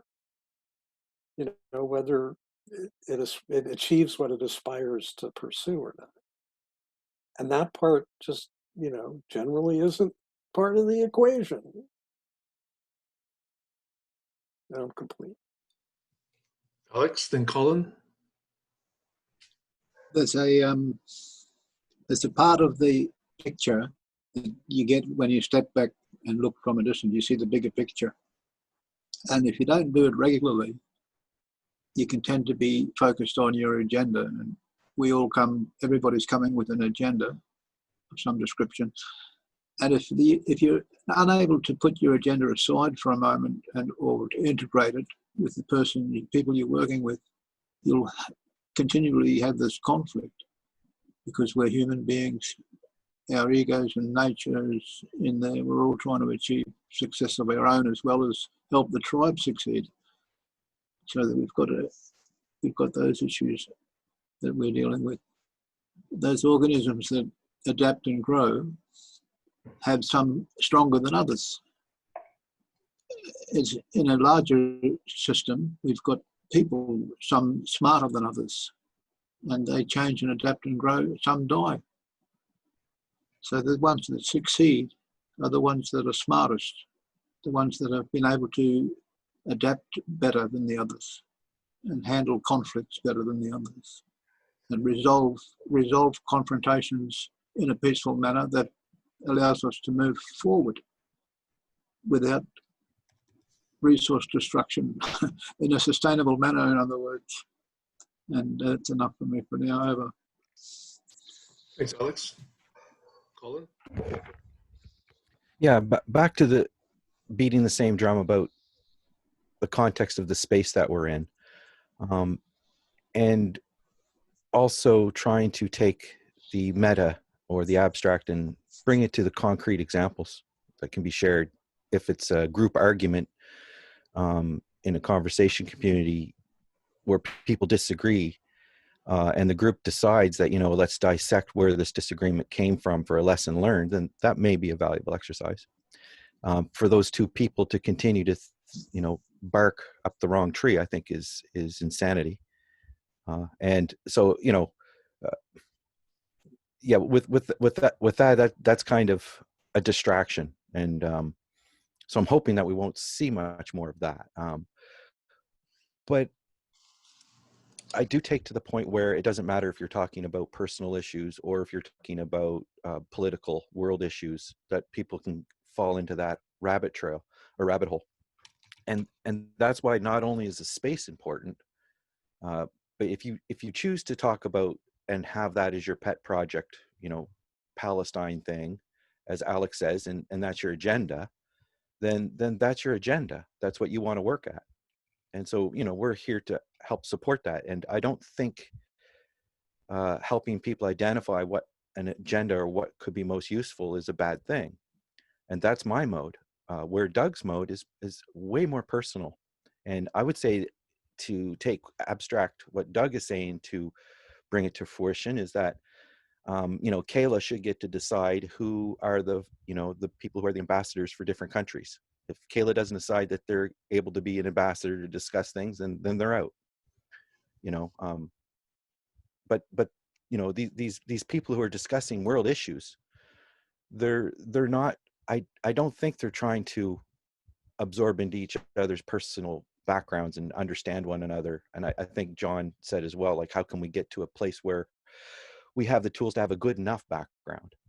And I think Doug is thinking, utopian background. And I have a hard time, and I don't mean to bring conflict. I mean to bring clarity to the difference between what Doug views the space as, what I view the space as, what Alex views the space as. I'm more viewing what Sam is kind of viewing as far as this coexistence, global issues, not really about me and what my family is doing. And there's plenty of time for that in another forum. And if I wanted to try to take the group's time to help me with that, with what I want to do, with what I think the vision is, how would I be more clear about that? And basically only trying to clear up misconceptions of what other people think, or try to put words in my mouth or feed me sandwiches of what I'm here to do. So we have to be careful of our own biases and identify them, so that, as Alex says, I think that's what he meant by saying bringing our own agenda, maybe forcing our biases upon people. That's a different thing than bringing your own agenda. Bringing your own agenda, I think, is a positive thing. Forcing your biases upon people is not. Finding a way to respect our time, space, and futures, I think, is what the conversation should be about. And each person can bring something, but I find that I would really like to land some of Doug's values into real world scenarios to show what that looks like. Same thing for Glenn. He's got some really good, I guess what Josh and I were talking yesterday about the difference between EQ and IQ. And, I think, science is about IQ and human feeling is about the EQ, if I kind of got it right. And you need both.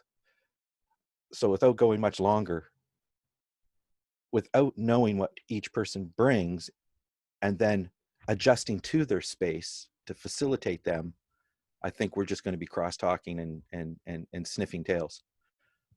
So we actually have to lean into what each person's message is after we decide whether as a group we agree to bring that forefront, like Sam says. Is that something we need to discuss now, or is that something we need to park? And that was why the doing is important, Doug. And how can I not do that and still be making progress in your world? You know, it's like, so that's a conversation. And I think it's just a matter of different terms, as Sam has already discussed with Doug about the agreement. If we don't agree to teach me something, then I'm not in that agreement. So why are you trying to teach me this before I agree to learn it, right? Tell me why it's important to learn, and why it's important to take everybody else's time to learn that as well. I think that's what we owe each other, to introduce and shepherd topics better, I guess. Thank you. Thanks. Hey, I see a number of hands. I see mine, I see Glenn's, I see Tyra's, and then now I see Alex's. So it's going to be quite a stack here. I'm willing to defer mine, but let's go Glenn, Tyra, Alex, and then me.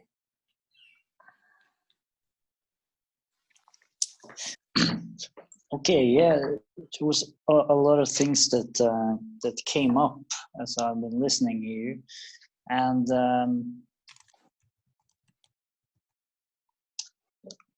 I think it came to me a little more. I hope clearly why I sort of react to the things I talked about earlier, because I also see this in the global point of view. So the basic issue is that, as it seems from my point of view, it would be very easy to organize systems around the world, which would be vastly better than anything we've done until now, like millions of times better. And it could be done with existing resources, you know, not fast, inexpensive. I mean, I see various paths where our collective coexistence, let's say, could improve enormously, and the quality of life of people in general could improve enormously, and then obviously I would feel better, etc. So that's one side of the issue. I mentioned earlier mimetic parasites. That's one way of looking at it, but you can also look at it as behavioral patterns.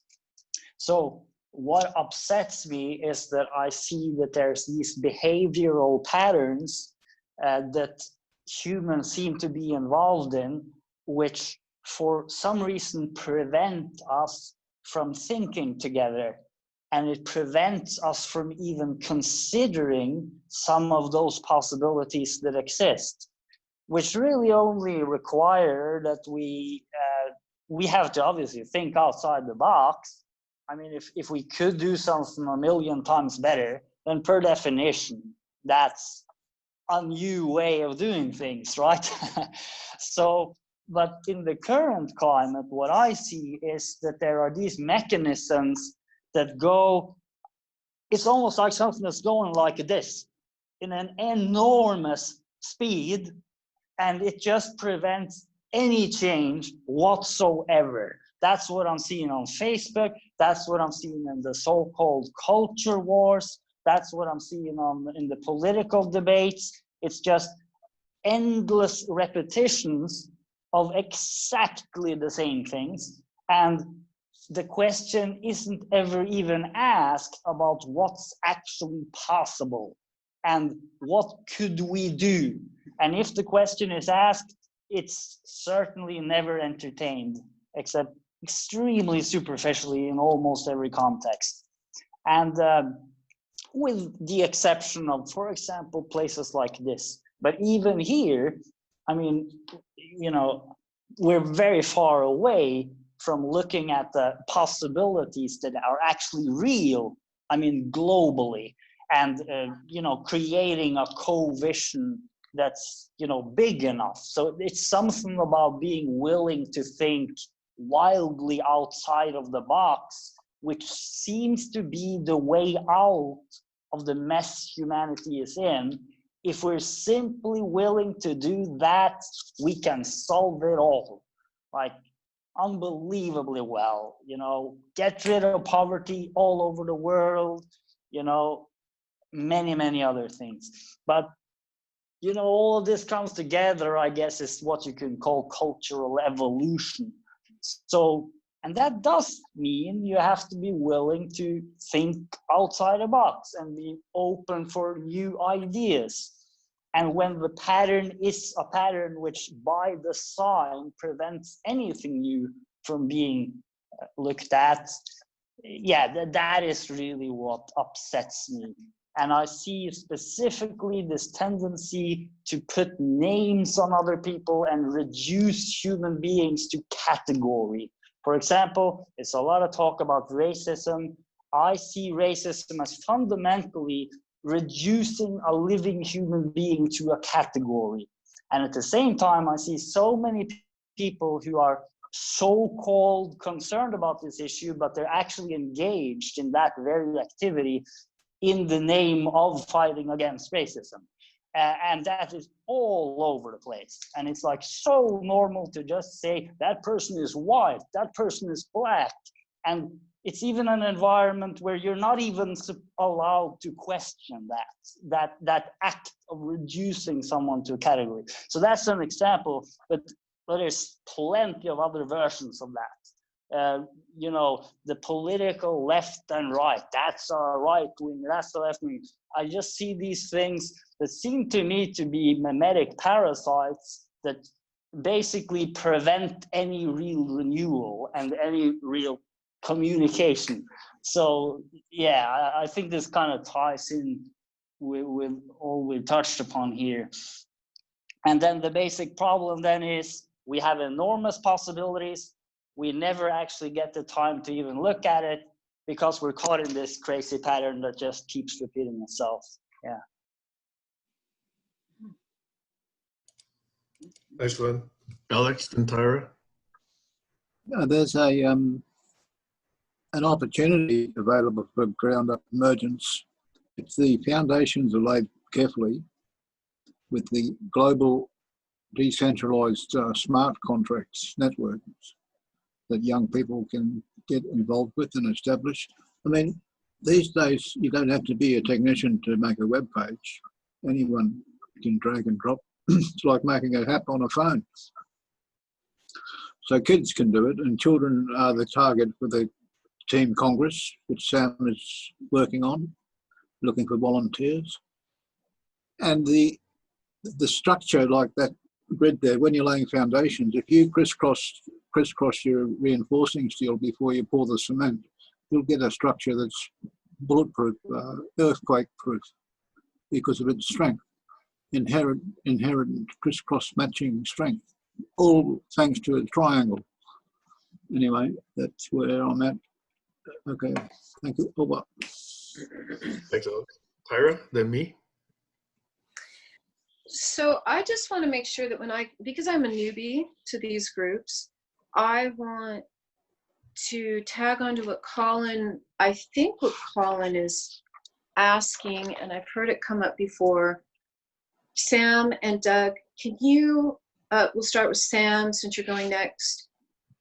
Can you please articulate what your expectation, or not even expectations, because then it makes it like your deal, but what are the guidelines of the group? And I come to the group with no expectations and just wanting to listen to conversation. But it sounds like, are we here to talk about global issues? I mean, I look at just communicating as a way of solving global issues. I see us by learning how to talk to each other. We are solving global issues by talking, listening, agreeing well, disagreeing, all of these things. So to me, those are all global issues, but am I missing something here? Am I not bringing something to this conversation because I don't understand the context? So just a quick recap, I see the group as solving global communications compassionately by sitting here having conversations. And if we are able to tackle something like a global issue, hunger, awesome. I think that's really powerful, but I don't think we can tackle or build on those global issues until we, as 10 people, can sit in a room together and have a discussion.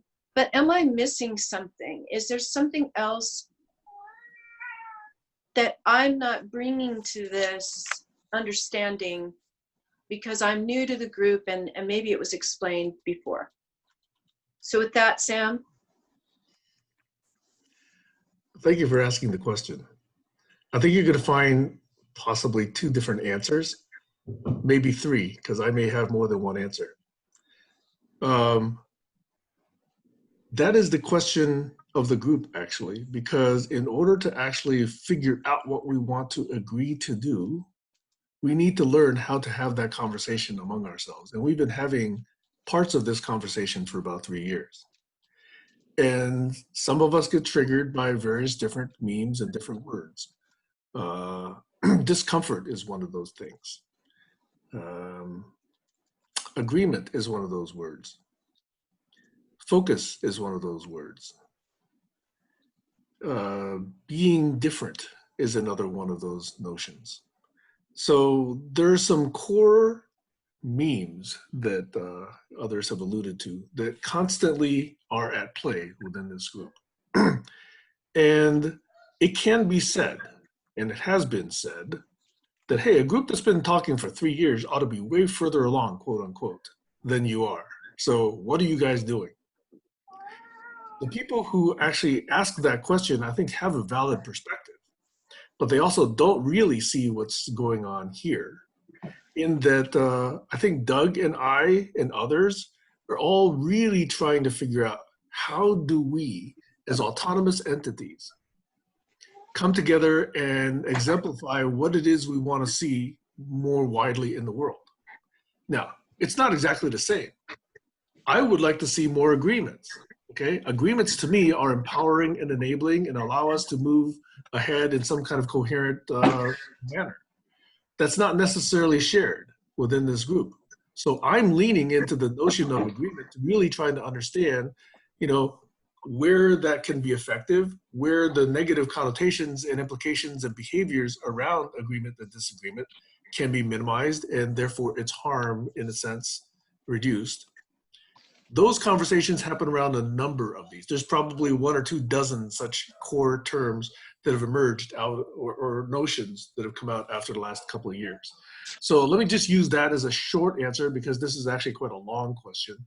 Before Doug answers, I'd like to take a chance to say what it is that I wanted to say about 4 or 5 turns ago, and then sort of point out to people that it's at the top of the hour, and then we can choose to keep this open, and I will keep it open. But if you choose to make your closing statement, that's okay as well. Okay, so let me make my response to a couple of memes, and then I let Doug do so. And I'm going to end my last big contribution here, and I'll just sort of listen from here on out, is that it's just interesting to me what words have not appeared in this conversation. We only heard the word truth once, I believe. Okay, we haven't yet, I believe, if I'm not mistaken, yet heard the word trust. And I think both are relevant to this idea that Doug mentioned, which I put in a different way. Doug puts it as, our brain is kind of a gun, that we've been given and we're not really trained to use. I've often said, hey, any technology that we invent is almost always a double-edged sword. So it can be appreciated, the kind of opportunity / perilous edge that we're in, because if we believe that the universe worked really hard for about 13 or 14 billion years to create this thing called the brain that sits, in our cranium, our respective crania, and that there may or may not, we don't really know, have been other species that have come up with similarly capable, similarly complex organs that could process ideas and process feelings and process perception, in a reasonably, equivalent way as those that we possess. Then you could also say, well, these brains are capable of oppression. These brains are capable of creating swords. These brains are capable of slavery. These brains are capable of poetry to which, we haven't really seen before. So you have to understand that without a user's manual, the capabilities are endless. And so to Doug's question, which I also ask, is if we have come to this stage for the very first time in all of known history, then we have really an interesting question. It goes in two ways. What is the chance that someone is handed a gun and learns to use it the very first time they use it?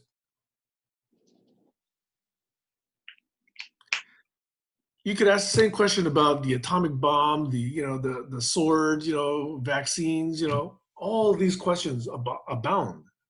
So it's a necessity for us to understand the maturity we need to have as a species to exercise this thing we have in our cranium. And yet, there's such an impatience because right now what matters almost more than anything to a huge percentage of us is profit, is money.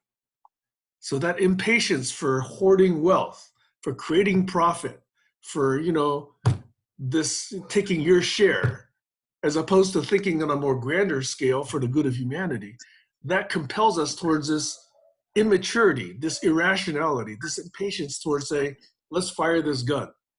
Let's create that disease. Let's do this cloning. Let's do some fracking. It's very much profit motivated because we don't have this larger perspective. It's a very individual perspective of, I'm going to get my share. But that, practiced in a wide degree creates social and ecological damage, as I think we've already seen. So it is a question of we who have the privilege to exercise these technologies, these decisions, are we mature yet enough to really do so for the good of the seventh or fifth generation, however you want to think about this? And I came up with something else, that I haven't yet shared, which is, if you believe in God, God put planets far apart from each other so that stupidity couldn't easily be spread across the universe.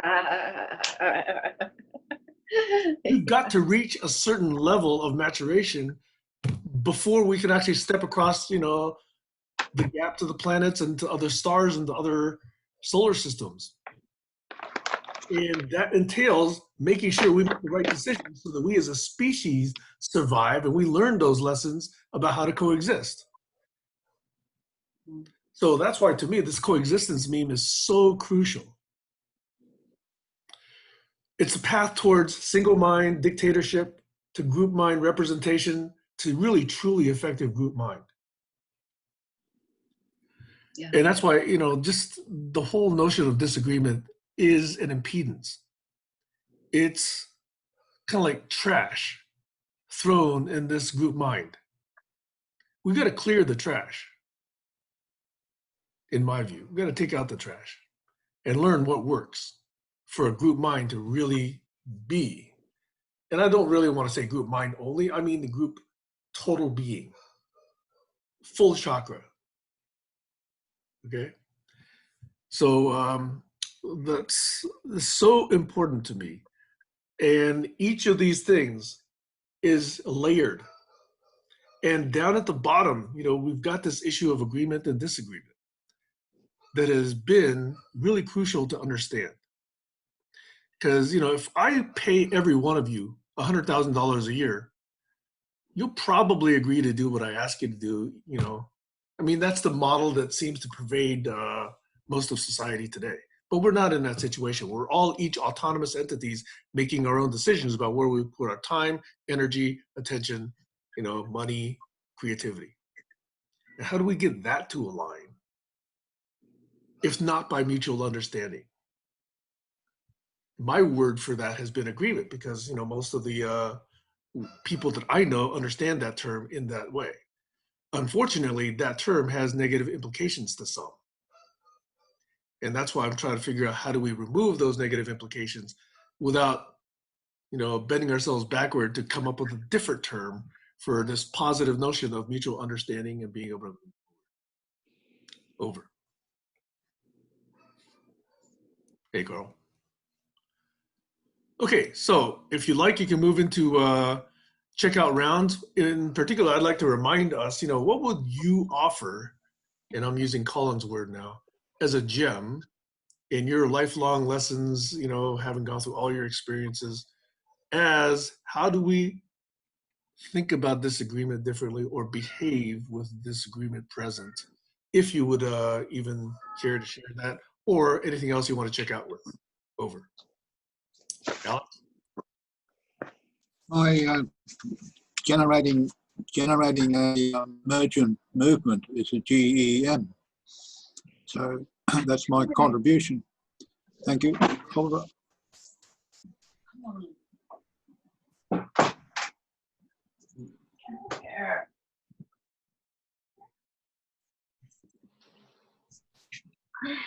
Yeah, I'll be logging off soon, but yeah, I mean, it was very enjoyable today. I always find that the days I'm not sure if I'm gonna join, but I do join. I'm always happy that I did.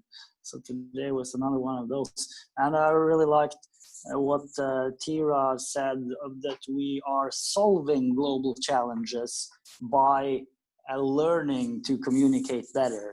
So this is one of those ideas. I think it's one of the big ideas in this group that we're learning a better way of being together.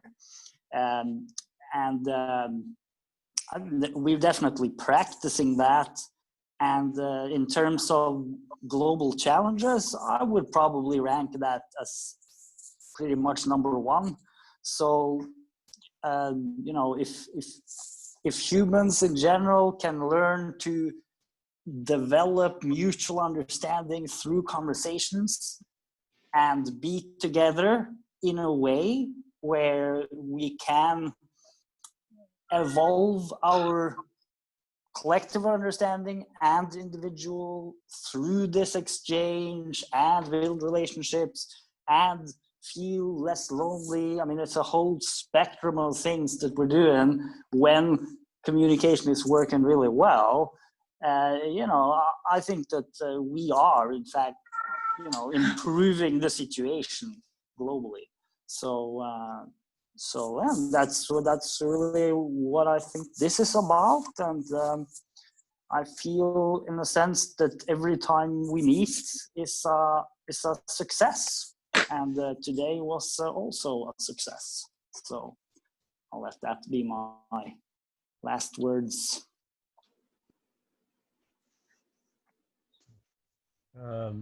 I could go next if nobody else needs to jump in. Two techniques. These are we've had some big ideas come out here today, and that's great. These are not quite as big ideas. These are techniques, but techniques I didn't hear talked about today, techniques that I've used in my work and that have proven to be quite valuable. They're related. One is scenarios and the other is role playing. Scenarios are stories about possible futures. Sounds like it's an easy thing to do. It's a little tricky to design a scenario in such a way that it doesn't dictate the future. It evokes a possible future that's embedded in the people who are experiencing the scenario. And role play is kind of similar. It's useful to say, well, okay, so what if you are your father and your father, I mean, you can do a superficial kind of command to switch roles, and paradoxically, sometimes that works. Sometimes it's magic. Other times, boy, you need some kind of a buildup, and that's why playwrights are playwrights and have talent, is because they ease us into experiencing a role that's very different from our own, and yet is very compelling and grabs our attention and pulls out our best resources. So those are just two things to think about for the future. And it's something I could offer more background about if people wanted to do that. Thanks, John. And thanks for joining today. Really Okay. appreciate that.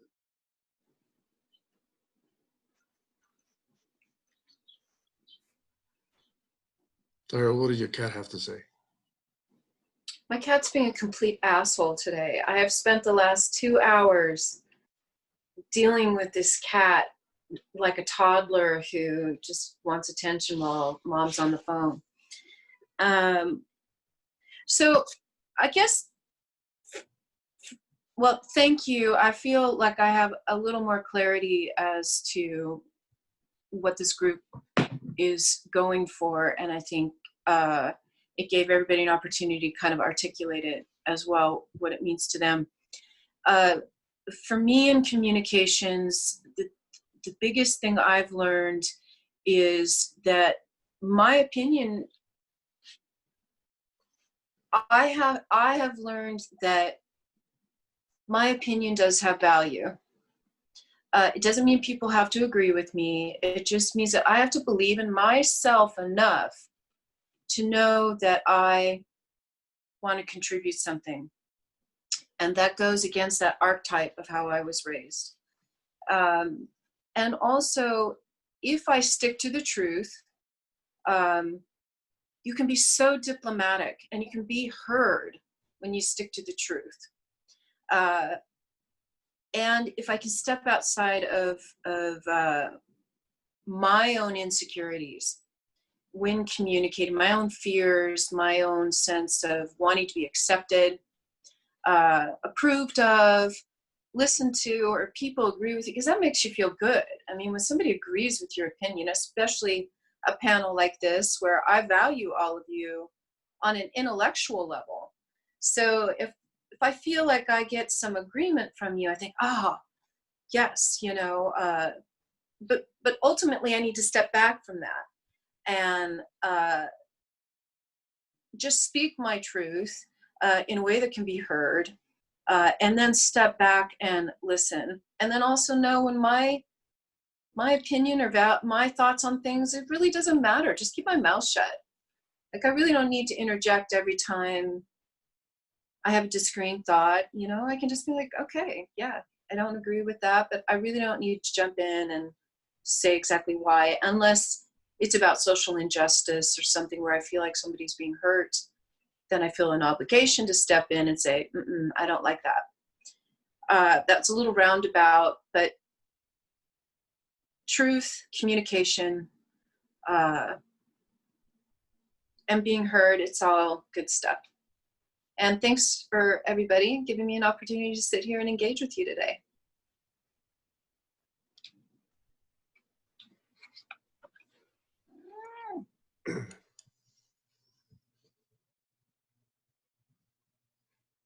Doug, I'm not sure you had a full enough opportunity to answer Tara's question. Did you feel like you did? Actually, I didn't. I'm trying to figure out the greatest Reader's Digest way of expressing it. I think actually, Tyra, you sort of nailed it in the way you framed the question. Your sense of what's happening here, I share, which is if we collectively could figure out a new practice,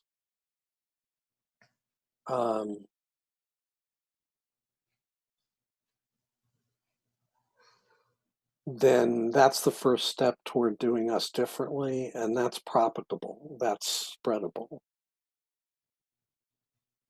Because if we could crack the nut on that, it's something that that would be a really valuable thing for the rest of the world. So I do believe what appears to be, for people more geared toward doing, what appears to me a pushing against old forms and a experiential journey into new, is actually a very, very substantive and real and dynamic engagement and commitment. And I don't think there's anybody that's been involved that hasn't been affected or changed as a result. And to my mind, that means this is headed in a good direction. I don't know whether it's the right direction, but it is headed somewhere. And that there's a steady and progressive learning in it. And that's certainly been true for me. And with that, I'm complete. Thank you, Doug. Joshua? Thank you, Sam. It's an enjoyable conversation. Nice to be here with everybody. And I was listening to what Tyra was asking, and I realized that you hadn't shared, Sam, your Community of Impact one-pager. I don't know if Tyra's seen that. And that's how I understand the barn raising is when I first got here at barn raising at this particular GCC conversation, there was sort of an ask of you, Sam, can we create a community of impact? And the word impact and community has been well talked through and well defined, but how we create that is what we're still discussing. And do we all want to create a community of impact or just meet the community? So I think that's sort of one of the conversations that keeps circling. And I think to stop the circling of that would be a follow-up to ask the individuals that have attended these conversations, do you feel we've created a community of impact? And one of the precepts for that is to find two people in the community that you know, like, and trust, and hold them responsible, hold them accountable for the impact that they're intended to try to make and to be doing their best to make that impact. And so I think a follow-up is sort of missing in our community here at the GCC of going back to people that have joined, have had conversations and say, hey, how's it going? Like talking to Lucy, who is creating a community of impact for empowering women in sports, and finding what she's done and supporting her, and the people that know, like, and trust her call her up. So I will hold myself responsible for the people that I've learned to know, like, and trust here at this community, and go back and just follow up. That's sort of what I feel my mission is here, is once I get to know someone, I get to understand where their intentions are lying, where the reason why they're coming here to have a conversation with all of us, if they're being followed up and getting support for those things. Like, it's really good to see Carl pop on because he doesn't come on as often, but I do know and like and trust Carl. And I want to follow up and listen to him and hear where he's at. And I'm meeting John for the first time, so that's wonderful. And I feel like this is very much a networking communication group to learn what things people are standing up in their individual places on this planet, because we don't all live right next to each other. If we did, it would be a lot easier to have these conversations in an open space that's not two-dimensional on Zoom. But since we don't have that ability all the time to use this medium on Zoom to meet each other and then create that type of trust, and the trust is the key, because you have to trust someone to know and like them. And so that's what I think we're really doing here, is learning to trust each other. I had a wonderful conversation with Colin yesterday, and I've never felt more trusted and reciprocated in that dialogue of our conversation yesterday because of the time we've spent, Colin, to know, like, and trust each other. And I'd like to spend more time with each other. And it's hard when there's only 2 hours and there's 10 of us. So how we do that in a way that, not that it has to be expedient, because going slow is good too, but if we really want to make an impact, we've got to reach out outside of these conversations, in my opinion, and spend more time. If we don't know, like, and trust each other enough to feel that we can support each other and make that impact, then that's up to the individuals to reach out to each other outside of these conversations and then bring that trust back into the conversation and build that community stronger of impact. And with that, I'm complete. And thank you for bringing that to this group, Sam. And also, I think you've been asking for years to get, you know, that one pager even better, because it's pretty damn good the way it is, but with more people sharing how they know, like, and trust each other, then it makes it easier for new people coming in to utilize those sort of precepts And if it helps them, awesome. So I'm going to stop digressing, and I'm complete for now. And I'm very excited to, if the conversation go a little bit longer, I've been waiting for almost 3 weeks to hear what Carl's working on with the brain, because that came up in a few barn raisings a while back. And I would like to see if we're going to follow up and be response able to create some sort of knowledge. I think, what did you call it, Sam? The knowledge. Yeah, well, Carl's already offered to do it on August 22nd, wasn't it, Carl? Because you said you're clearly occupied with school since between now and then, but you're on mute right now, Carl. But thanks, Josh. I really appreciate the COI reference. Yeah, August 22nd with the planning session on August 10th is what I'm looking to get some Just by the feedback. way, Josh, Doug, Carl, and I are meeting almost every Wednesday except for the last two because Carl's been impacted by school. But we actually do GCC on the Brain on Wednesday evenings, Pacific time. Could I get an invite to that? I didn't know that you guys were doing that. I would love to be involved. That's Carl's baby. Yeah, Okay. I'll work on getting. I have to get some licensing straightened out. I actually have 7 now, so. Wow. Okay, thank you. Yeah. Okay. And my school stuff is getting delayed, so I think I can make 6 available to our project, or $5 project. Mm-hmm. Anyone else with checkout? After checkout, I might optionally address the COI issue if people are interested. I just posted a link to some mind map work in the chat here to a post that I put on Global Challenges site. At least it says Global Challenges still, although Josh has suggested a few times we call it Global Conversations, and I think Tira is voting for Conversations, and Doug is voting for Conversations. I maybe Conversations and Collaboration, because I think it is not religion or science. It is, how do we respect a conversation on either topic if necessary? And where do we put that? Is it an experiment on Friday? Is it open space to try to even get some handle grips on the idea? Maybe try to put a little mental map behind it on Thursday, open space. Is it something that actually has made it to the teen Congress level and has an URL or 7 accounts into the brain, or many miles of mind mapping? I think if we can, or Glenn's space of better possibilities, what does that story look like, and how can you illustrate that 5 ways with some good art?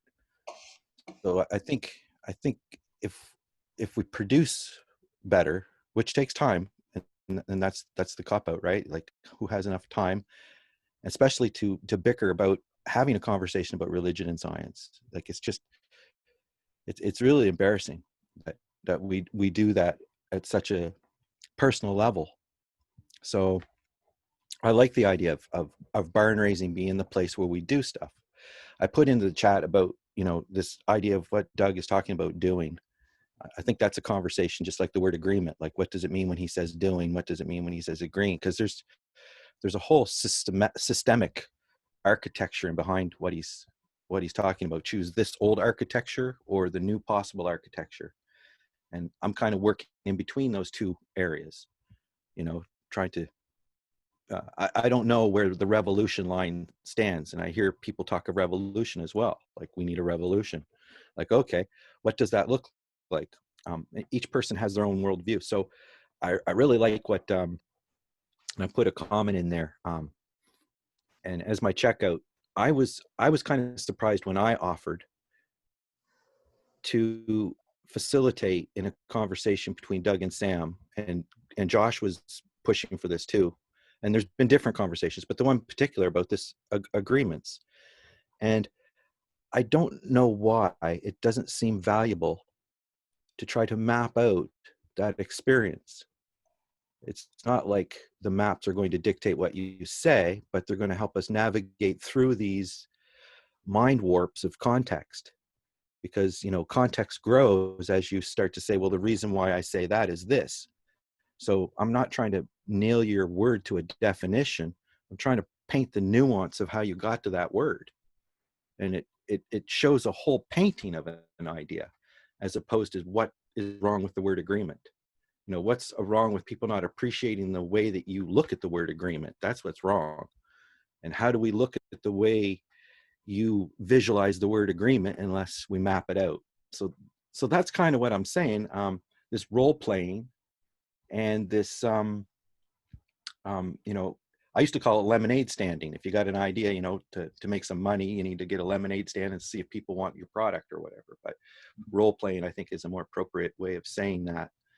And pontificating different futures. So that's what those maps are meant to do. They're not meant to tell you. They're meant to show your standpoint strong enough so somebody can understand better what it is you're getting to. And that does take time and effort. And I think that was Doug's complaint at the time, but I don't even have the complaints mapped out to why we don't do that.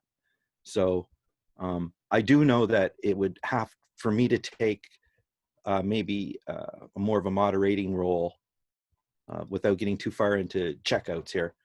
But that's the lesson I'm learning that I have to give, that maybe I have to do more of a moderation role like Gertrude did with her appreciators group, like Sam is doing with trying to focus. And today, especially trying to get these particular questions answered and what's coming out of it. You know, that's a good focus. Can we solve hunger? I don't know, but can we put the pieces together of the kind of conversation that would have to happen to have a serious conversation? And who would you like at the table in that conversation? Do you have a placeholder for this guy who declines to give his comment that's actually, you know, somebody who actually has influence in this matter? So are we branching out from the actual pontification to the actual, or can we? Like, I don't know. So there's a lot of questions in there, but I think drawing context maps is kind of a way to get us on these journeys and from going around in circles. And each person has their own interest. So it'd be really interesting to see how far people could get trying to scale their idea up by finding better ways to communicate. And that's what I think this is about. Not saying who's right, but who's close enough that we can get to the next thing. Like Doug says, you can either be right or you can be close. Like, you know, there's a lot of wisdom in that. Some conflicts I think are doomed to fail just because they're rooted in separate ideologies. I think that should be noted as well. Why get stuck in the mud there? These two people can't speak together. Like, how could you make them speak together? That's another good show. Do you have an example of two people who have such different worldviews that it's actually important? How could we have a conversation? What would that map look like? What questions would you ask? Sam asked 4 questions, right? So what questions will we ask to have a conversation between Sam and Doug about the value and all the baggage around the word agreement? Because I think it's extremely important. I think it's at the root of why Jazz and I have a disagreement, because we're not agreeing onto the terms and conditions of sharing information, how we're going to do it. So anyway, I think maps can really help in that area. That's what I'm trying to bring in a research kind of way. Thanks, Sam. Okay, thanks. Just for the record, Doug and I did have that conversation as part of a Friday conversation. Not necessarily a Saturday or Sunday, but I'm not sure that that has been widely spread since Fridays are not recorded. But anyway, we did discuss it, and I don't know, Doug, you can give your own version of that. I'm not sure that we put it to ground, but at least we addressed it in some significant time. But Alex has his hand up now. Yeah. The talk about changing the group name to Global Conversation and dropping the word challenge, global challenge, that seemed to be a backward step. If it was to split, that'd be better. But the fact that we have a challenge on our hands to make an impact is what I focus on. And part of that is the conversation, and that's there anyway. We accept the conversation because we're part of it. That's the meat, that's the bread and butter of what's happening in these sessions. So the challenge is the big part. And people who are not interested in the challenge are not here for the right reason. Well, they're here for a different reason. Maybe it's not, maybe I'm wrong calling it the wrong reason. It's looking for gems, harvesting the gems and mapping. But if you're creating something with those gems and sharing them with the group so that we come up with a better strategy to make our impact, then that's good. It's a positive thing. Over. I'm going to check out now. I'm going to listen in the background. I just want to make one point about what Alex said, because Alex, I congratulate you. I really love the way you switched from saying they're here for the wrong to they're here for different, because I think that's something that we see happening all the time. And if we can each be responsible for doing that ourselves, and I know it's hard because it's habit, that would be a great start. The other thing, since Sam wanted to hear the word trust, I just want to point out that there's more than one measure of trust. I might trust somebody's integrity, but maybe I don't trust their skill level to complete a certain task. Or conversely, I might think they're really expert at something, but they lack integrity. So trust could be definitely could be a whole show and an interesting one. And I'm going to listen in the background, and thank you.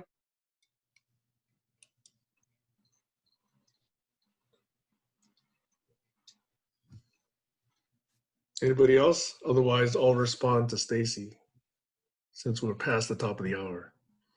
To me, the statement, I trust someone, is always an incomplete sentence. And the example I often give is, I trust that pilot to fly that plane. I trust my daughter to make dinner. I don't trust my daughter to fly that plane. That doesn't mean that I don't love and have entirely all the right confidence in my daughter. There's the context for trust and understanding whether an outcome is likely to be successful. Well, that's why trust in and of itself is not something you convey to another entity. It's to that entity in some context. And so if you miss that context, it's rife with opportunity for disappointment. Over.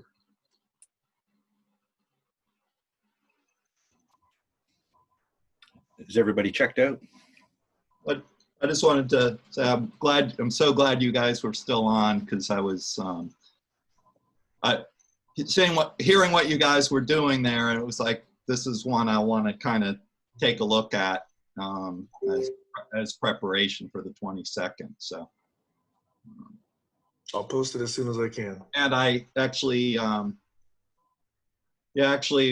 just hearing the conversations too, I did post about making it conversations, collaborating, and challenges. Collaborating because it's about centering on process, and then conversations are really the appreciative level, and then challenges are still what we want to try to address. So that's the reason for that comment.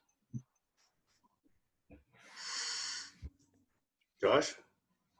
I was saying goodbye to John, and I'm just going to add on to what Carl was saying. What the name I recommended a while back, I think that Colin was referring to, is Global Conversation Communities with an S, so plural, multiple communities. And that gives the energy to fork off and also keep global challenges collaboration, and allows for other communities to grow around the conversations that we've been having, because I think that's already happened naturally, that there are a lot of other communities loosely tied or related to what we're doing here, and friends of people that are here that we've networked together, such as a group called Metacogs and Open Learning, which is run by Robert Best, and some people that pop in and out of here. Charles and Lauren are highly involved in that. And I could go on with Enlivening Edge, et cetera, et cetera. So by giving it a plural of communities at the end, global conversation communities, it allows for an interoperative networking of multiple groups where we can feel that we're tied together and can have conversations at different times. So it gives that energy to expand, grow, fork, change, and move, which I believe, I don't want to speak for the whole group, but I think that we would all benefit from more collaborations with more people throughout the globe in order to create an impact with each other.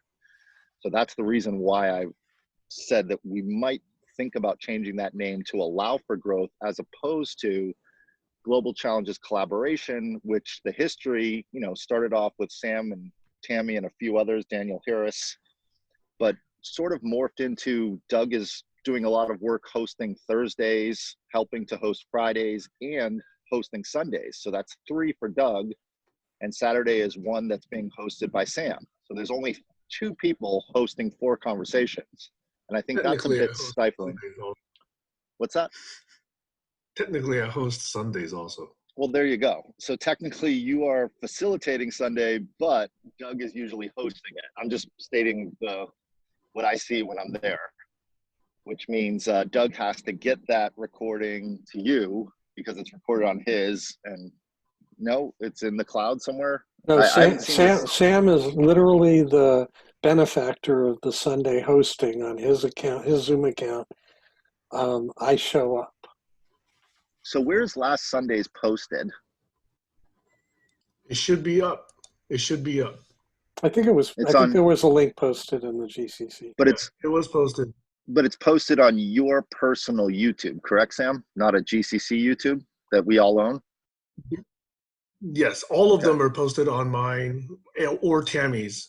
Yes. So just to share one thing I've been doing with Metacogs is we create a situation where everybody is co-host and everyone can move interoperability and everyone has the ability to press record. And that's one thing I'd like to see here at GCC, where it's everybody can press record and post wherever they want if everyone on the conversation agrees to that or makes an arrangement. And I think what came out of that Friday conversation with Doug and Sam was the word agreement sounds a lot like the word cement, which seems like something that needs to be enforced or tensioned or put together, whereas the word arrangement sounds flexible and is something that can grow and evolve. So my closing is the more flexible we are with our movement and energy, the more chance we have to evolve, the more cemented and deep rooted, the more it's like anything, it will break and become brittle. So flexibility allows for movement.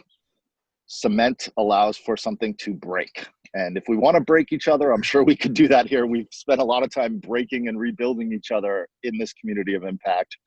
But allowing flexibility and growth to grow the community, I think would behoove us in a great, valuable way. The value of more voices. I've just today having Carl, Tyra, and John on this conversation allows for more growth, in my opinion.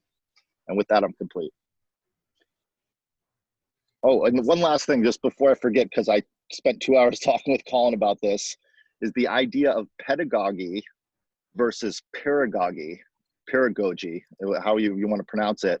The idea of talking down to each other as teacher to student versus peers helping each other learn at the equal level could benefit us greatly if we look at each other not as I'm here to espouse my opinion so I can teach the group, but I'm here to espouse my opinion so I can learn from the group.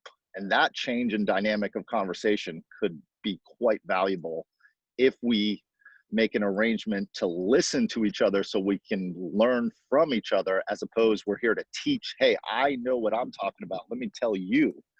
That is a change in the global conversation. Thank you for letting me get that out off my chest. I'm complete. Alex, Tyra?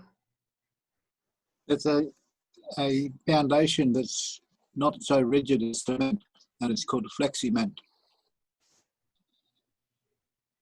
Tyra? I like the term facilitator. So even though I had the title of teacher, I never called myself a teacher unless asked for that title, because I always wanted to see myself as a facilitator. When you provide choices, when you contribute something and you stand back and observe, you're not telling them how to do it, you're facilitating the process. So I like that we all, no,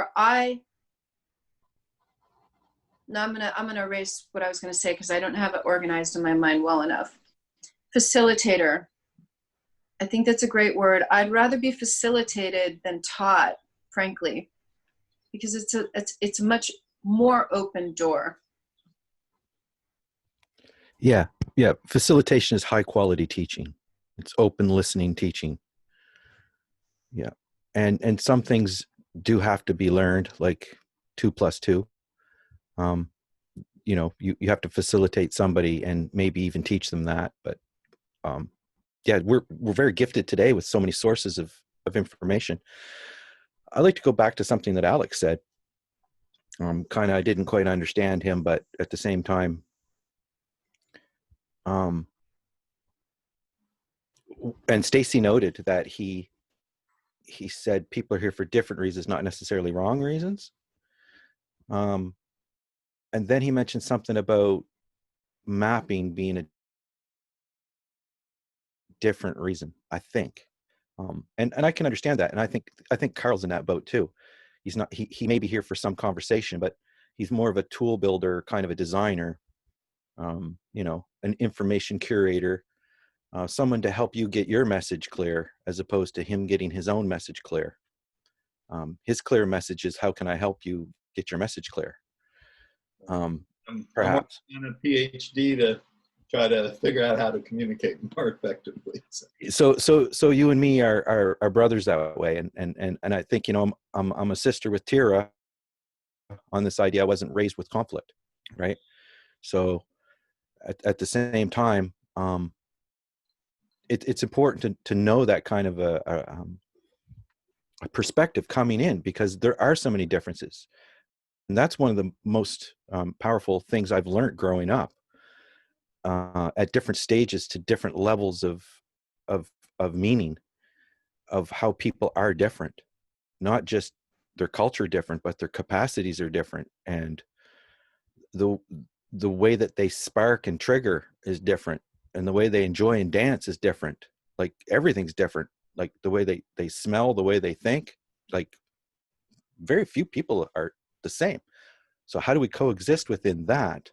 So the conversation that we're having is kind of at the one-to-one level, but I don't see that as the only conversation. So I feel that Doug leads me to the scenario where that he says that is the only conversation. And it would be nice if we could have context when we're jumping from a one-on-one context of a facilitation to a system building conversation to a curating and sharing of information conversation. They're different conversations, and they all need to flow together. And grandstanding and gish-galishing should be discouraged and should be sorted and put into a factual line. Although, you know, it's almost like a dichotomy between therapy and global challenges. Like, are we here for personal therapy, or are we here for global therapy? Like, you know, where do we fit in that therapy, and how do we, knowing that we're different, prepare for that difference instead of being afraid from it and pointing it out so obviously. It's obvious that we're different. Who's surprised? I'm not surprised by the surprise. How do we deal with it is the question. And I think if we don't respect each other and negotiate and agree on how to facilitate, then nobody's going to get taught anything. Thanks.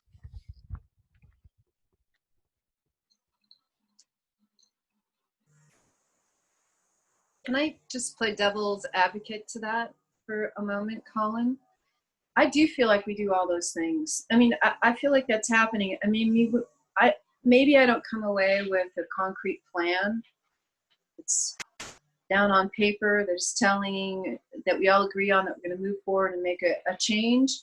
But I think that all the things you're asking for, Colin, are really right here. In my opinion, those are the glasses I'm looking. That's what I see here.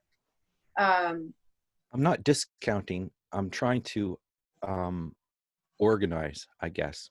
Focus. Well, I keep hearing like I just am wondering if maybe you can articulate. I mean, you are articulating to the group what it is you'd like to see happen and why you come here, but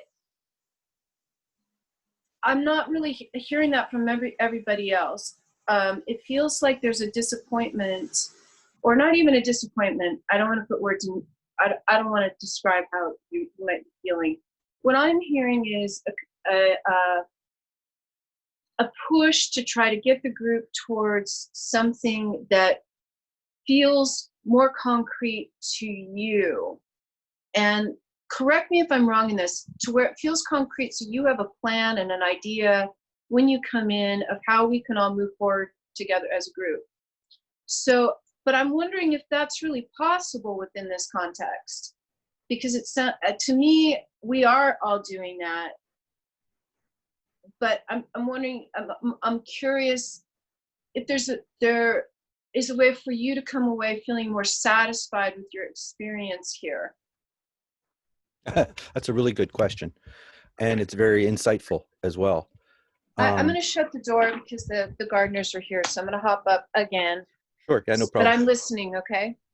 And I guess the idea is that if you approach the GCC, as Doug was saying, or Sam, one of them, I think it was Doug, and you don't, no, maybe it was Sam, and you don't really see what's going on here, you're kind of missing the point of what Carl is focused on as well, is having decent conversations.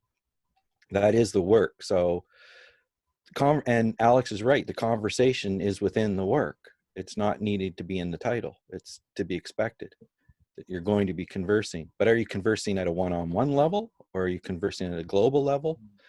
So what I'm saying is not that I would like everything organized the way I like it. I would like it organized in a way that it can be navigated for anybody to find what they like. So if they know that a certain conversation is going to happen on a certain day, and it's been scheduled, it's important, and it's been respected to be cherished at this time, and these people are going to show up and lean into that conversation. Some of us may not show up for that conversation, but just to come and fall into that conversation randomly is frustrating.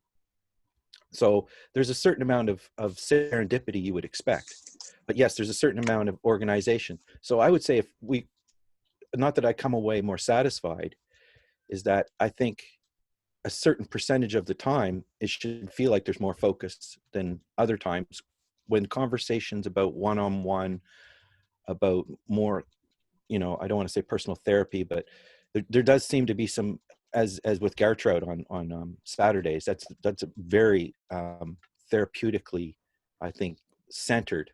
I don't know if she calls it therapy, but it's definitely guiding to bring you into a new space so you can experience troubles with a new perspective, right? So she's trying to do this cognitive work, and she really has to guide you down that path.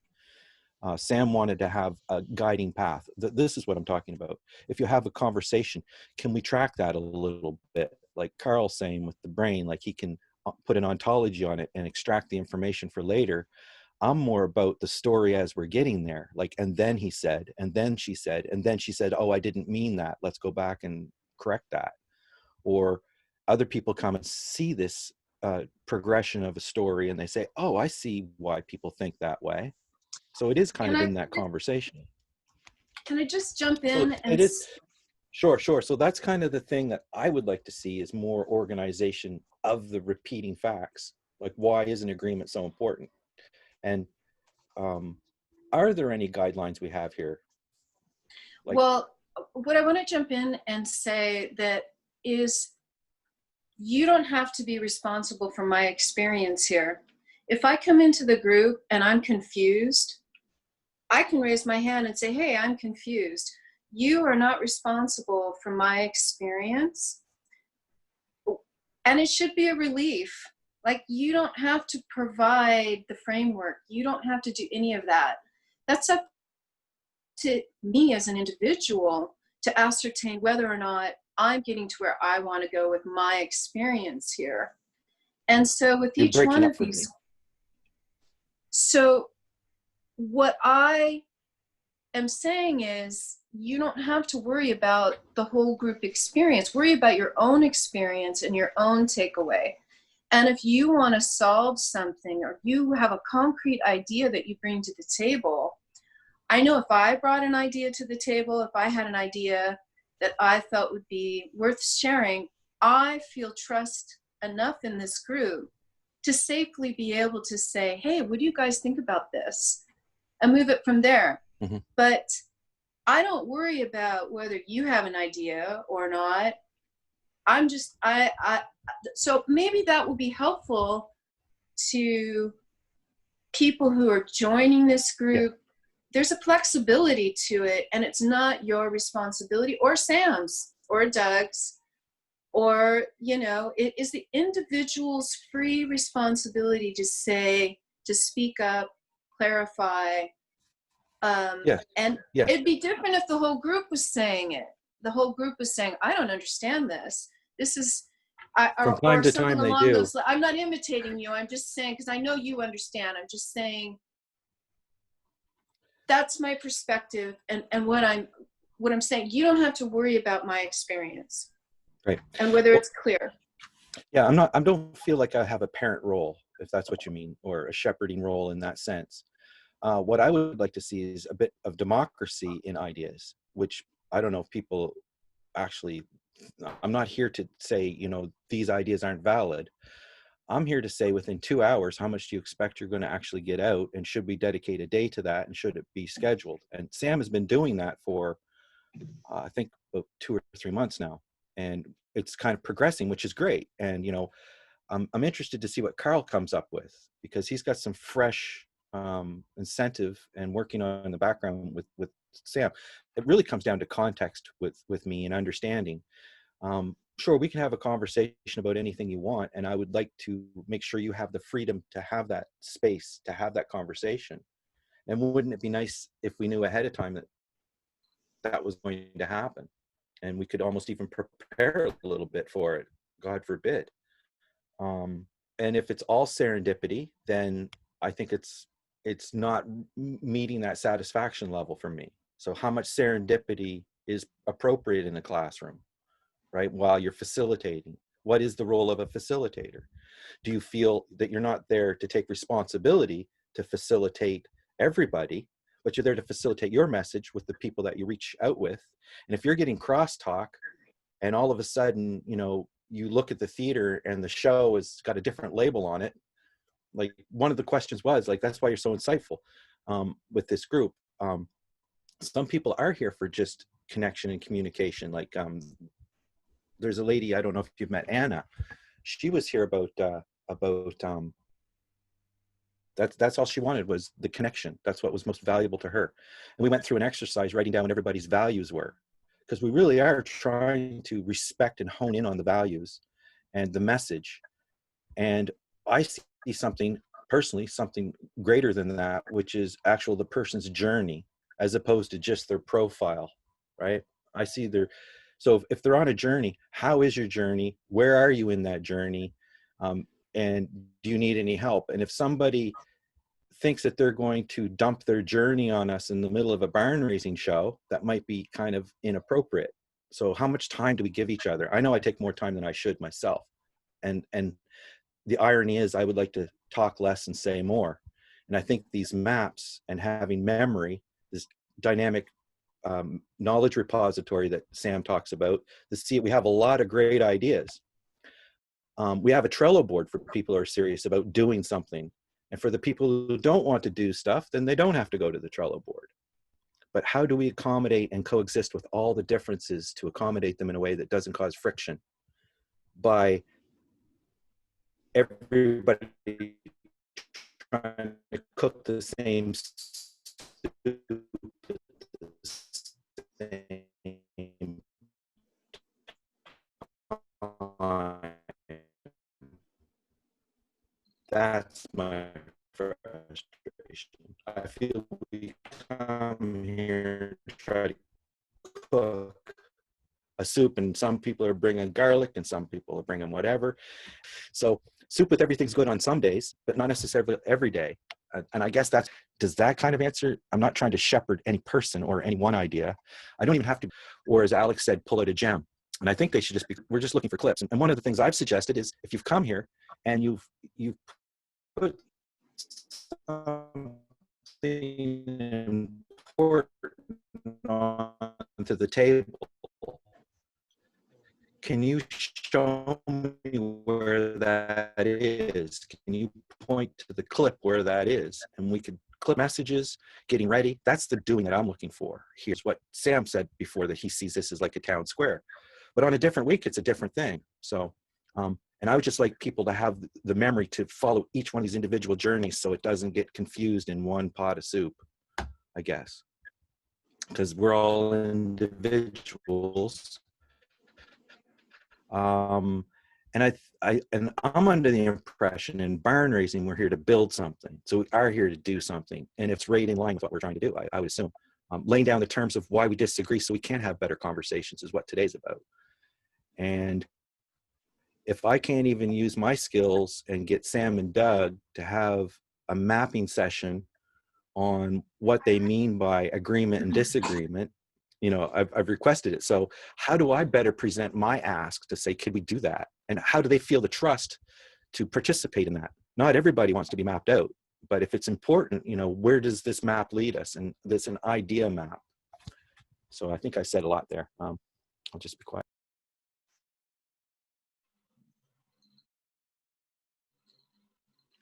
Cheers, everybody. I've got to head out. Everybody have a great day. See you soon. Bye. That looks like someone who's triggered to me, but maybe I'm wrong. Bye. Bye. No, not at all, Colin. She just got a person said, hey, Tyra, and she needed to go. She had someone calling her. So that had nothing to do with what you were saying.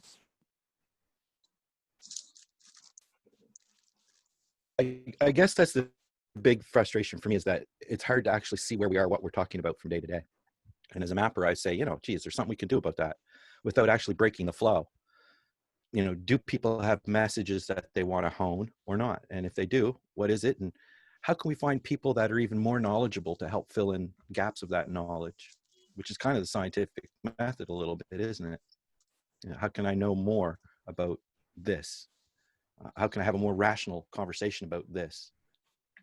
Anyway. I answered those questions about a decade ago when they started Google search. And they said, Google is your friend. And I questioned that. I said, what are they talking about? So I started searching for tutorials on searching. And that improved my skills with search engines. And I was able to find data that I couldn't find before. That led me to be able to communicate better. And here I am today with about 6 different websites, about 15 different web pages on Facebook. Over.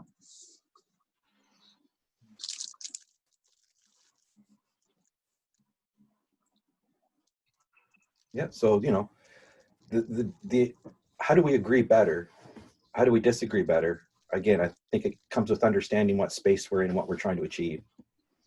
So, you know, the conversation about what we should name the group is kind of it's a protection in a way that nobody's going to define the space in such a way that you can be opposed to it, but at the same, and is open for anybody to come in, but also to people who want to get right down to business. It looks broken. And Sam has been very clear about the fact that he wants it to be autonomous, not power over a leader. And I see, well, we can have that, but can't we also have guided formats during sessions so that we can steer the conversation? Can we have a memory of these conversations? And I think Sam is talking about all these different things. When we get drug into conversations about the difference between religion and science, that to me triggers in my mind a sideshow. If the people are really interested in solving this, let's take it outside of barn raising. Let's take it out of the barn and have another produced show about trying to map out what that difference is. That idea hasn't caught on. Yeah, I was just going to share, Colin. Oh, did you have something to say, Alex? Okay. I was going to. Thumbs up. Thank you. I just remembered the way Sam phrased it was from Doug Engelbart, which is a DKR, Dynamic Knowledge Repository. And so to me, what that looks like is the one that we all use over and over is Wikipedia has become the world standard as a collaborative dynamic knowledge repository for pretty much any and every subject that's still being built. It's still at the infancy, in my opinion, at the world's knowledge.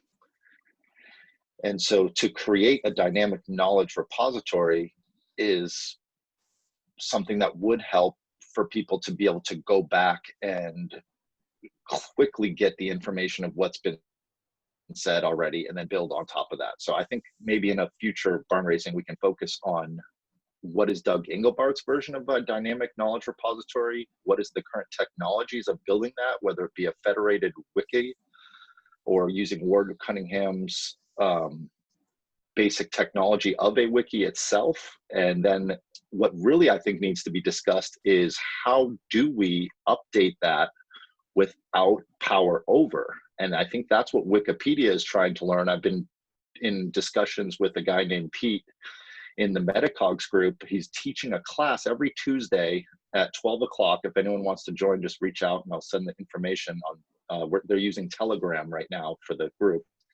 But the class is called Wiki Dojo, and he's teaching all the ins and outs of how they co-pilot stewarding information into that dynamic knowledge repository, because anybody can create a bulletin board of a bunch of gobbledygook, but to organize it in a way that everyone gets to edit it and federate it where no one has power over is, I believe, the global challenge of our time, to create a knowledge that is agreed upon up until that moment, until it is updated to the latest.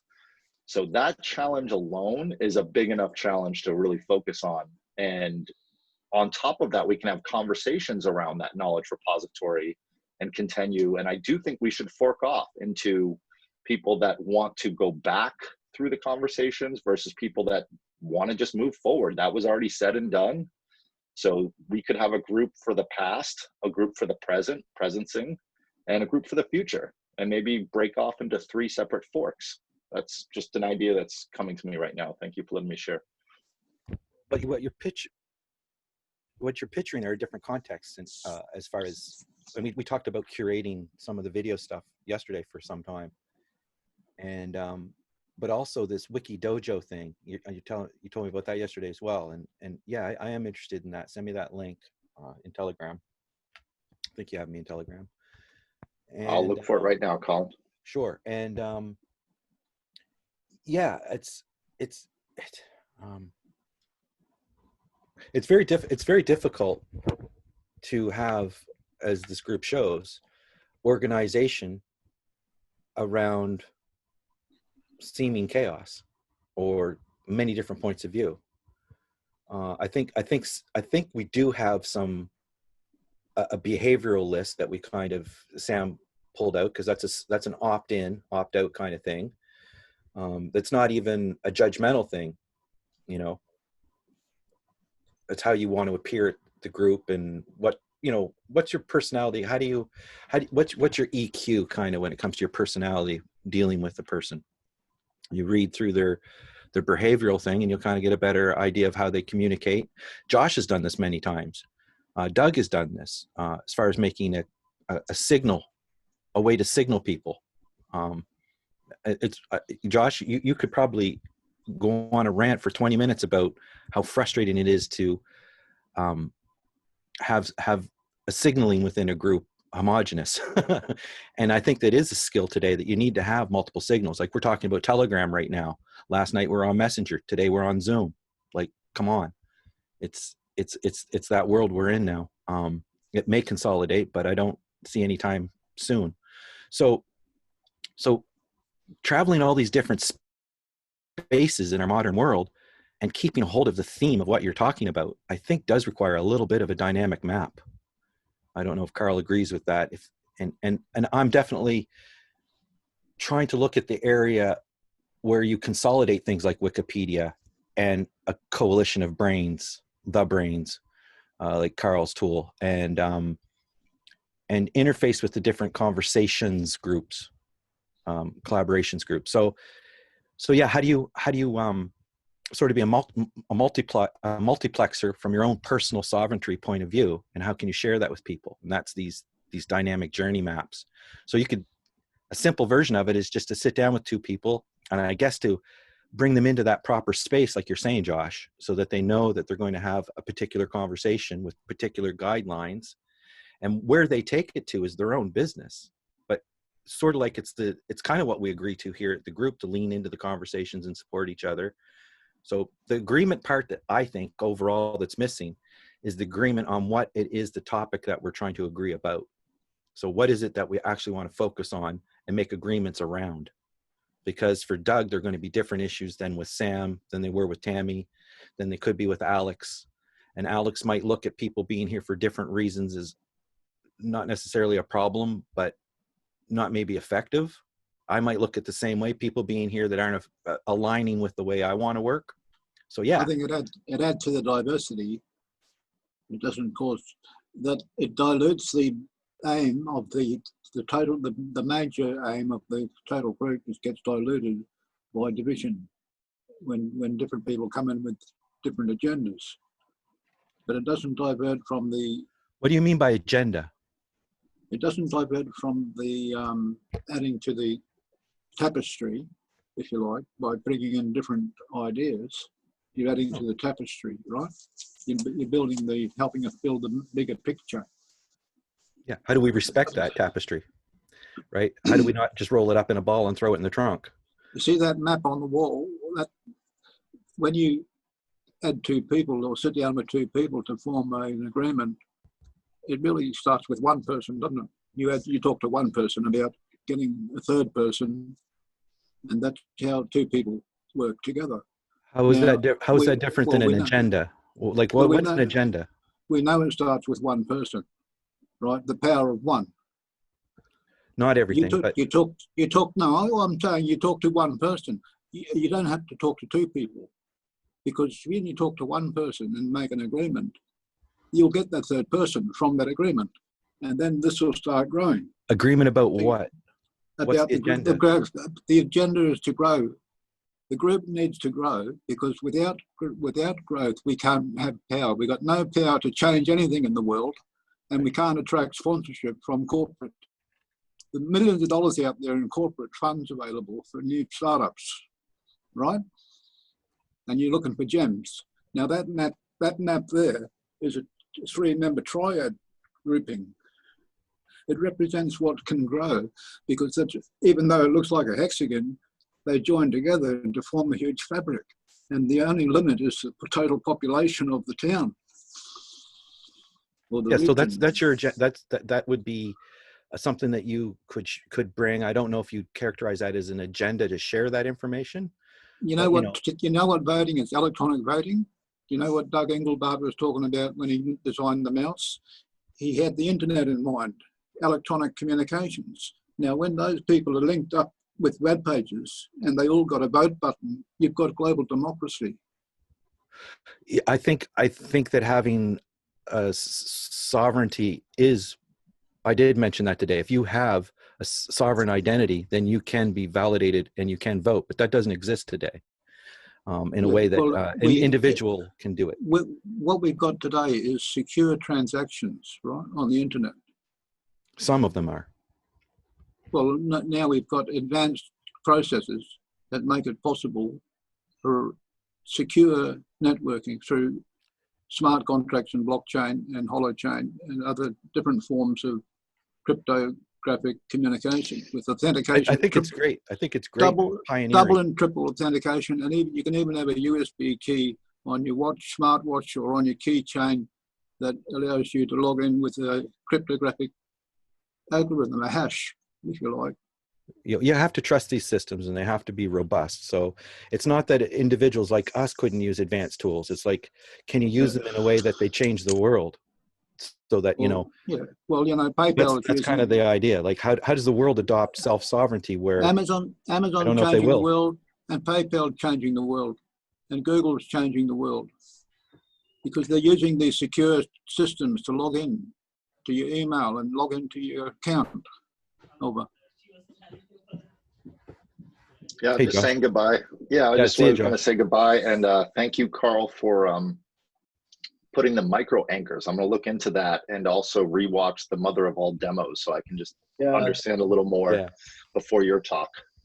Eugene Eric Kim is like, I feel akin to him. He latched onto the Doug's co-op. He talks about co-evolving human and tool systems, and And Eugene's really has been on the tool systems. He worked closely with Doug on a hyperscope and a number of things. I've always been drawn to the human system side. Like I saw how to support people with disabilities in Doug's vision. That we have this, we have this presumptions that users have full capabilities, and that's just not.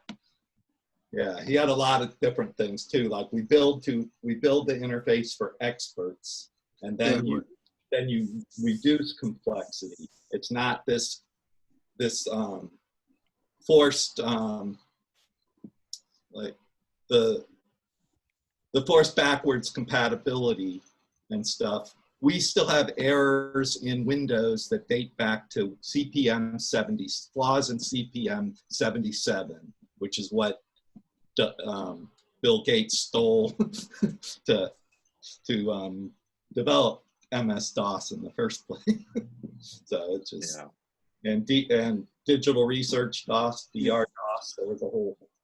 You know, they switched to Linux, you know that, don't you? The Windows platform switched over to Linux. Yeah, I'm going back to the history of like that.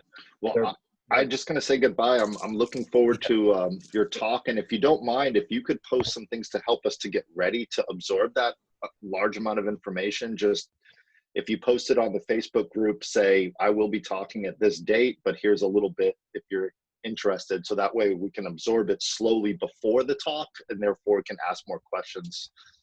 Yeah. And I really appreciate all the work that you've done, and also Sam, to continue the vision of some of these big ideas from Doug in the 1960s, so we can continue to grow. So thank you guys. Yeah, I don't know if Sam will have to have the conversation about what I just said too, because you. Yeah. Fantastic. Sure. See you later. Thank you. Okay. Yeah.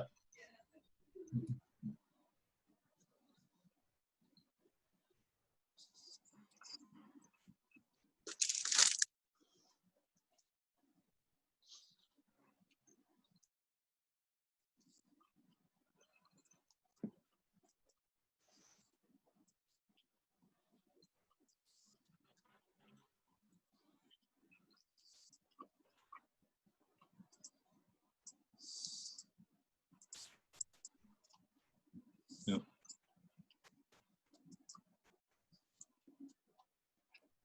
Okay. I left the link in the chat to group startup.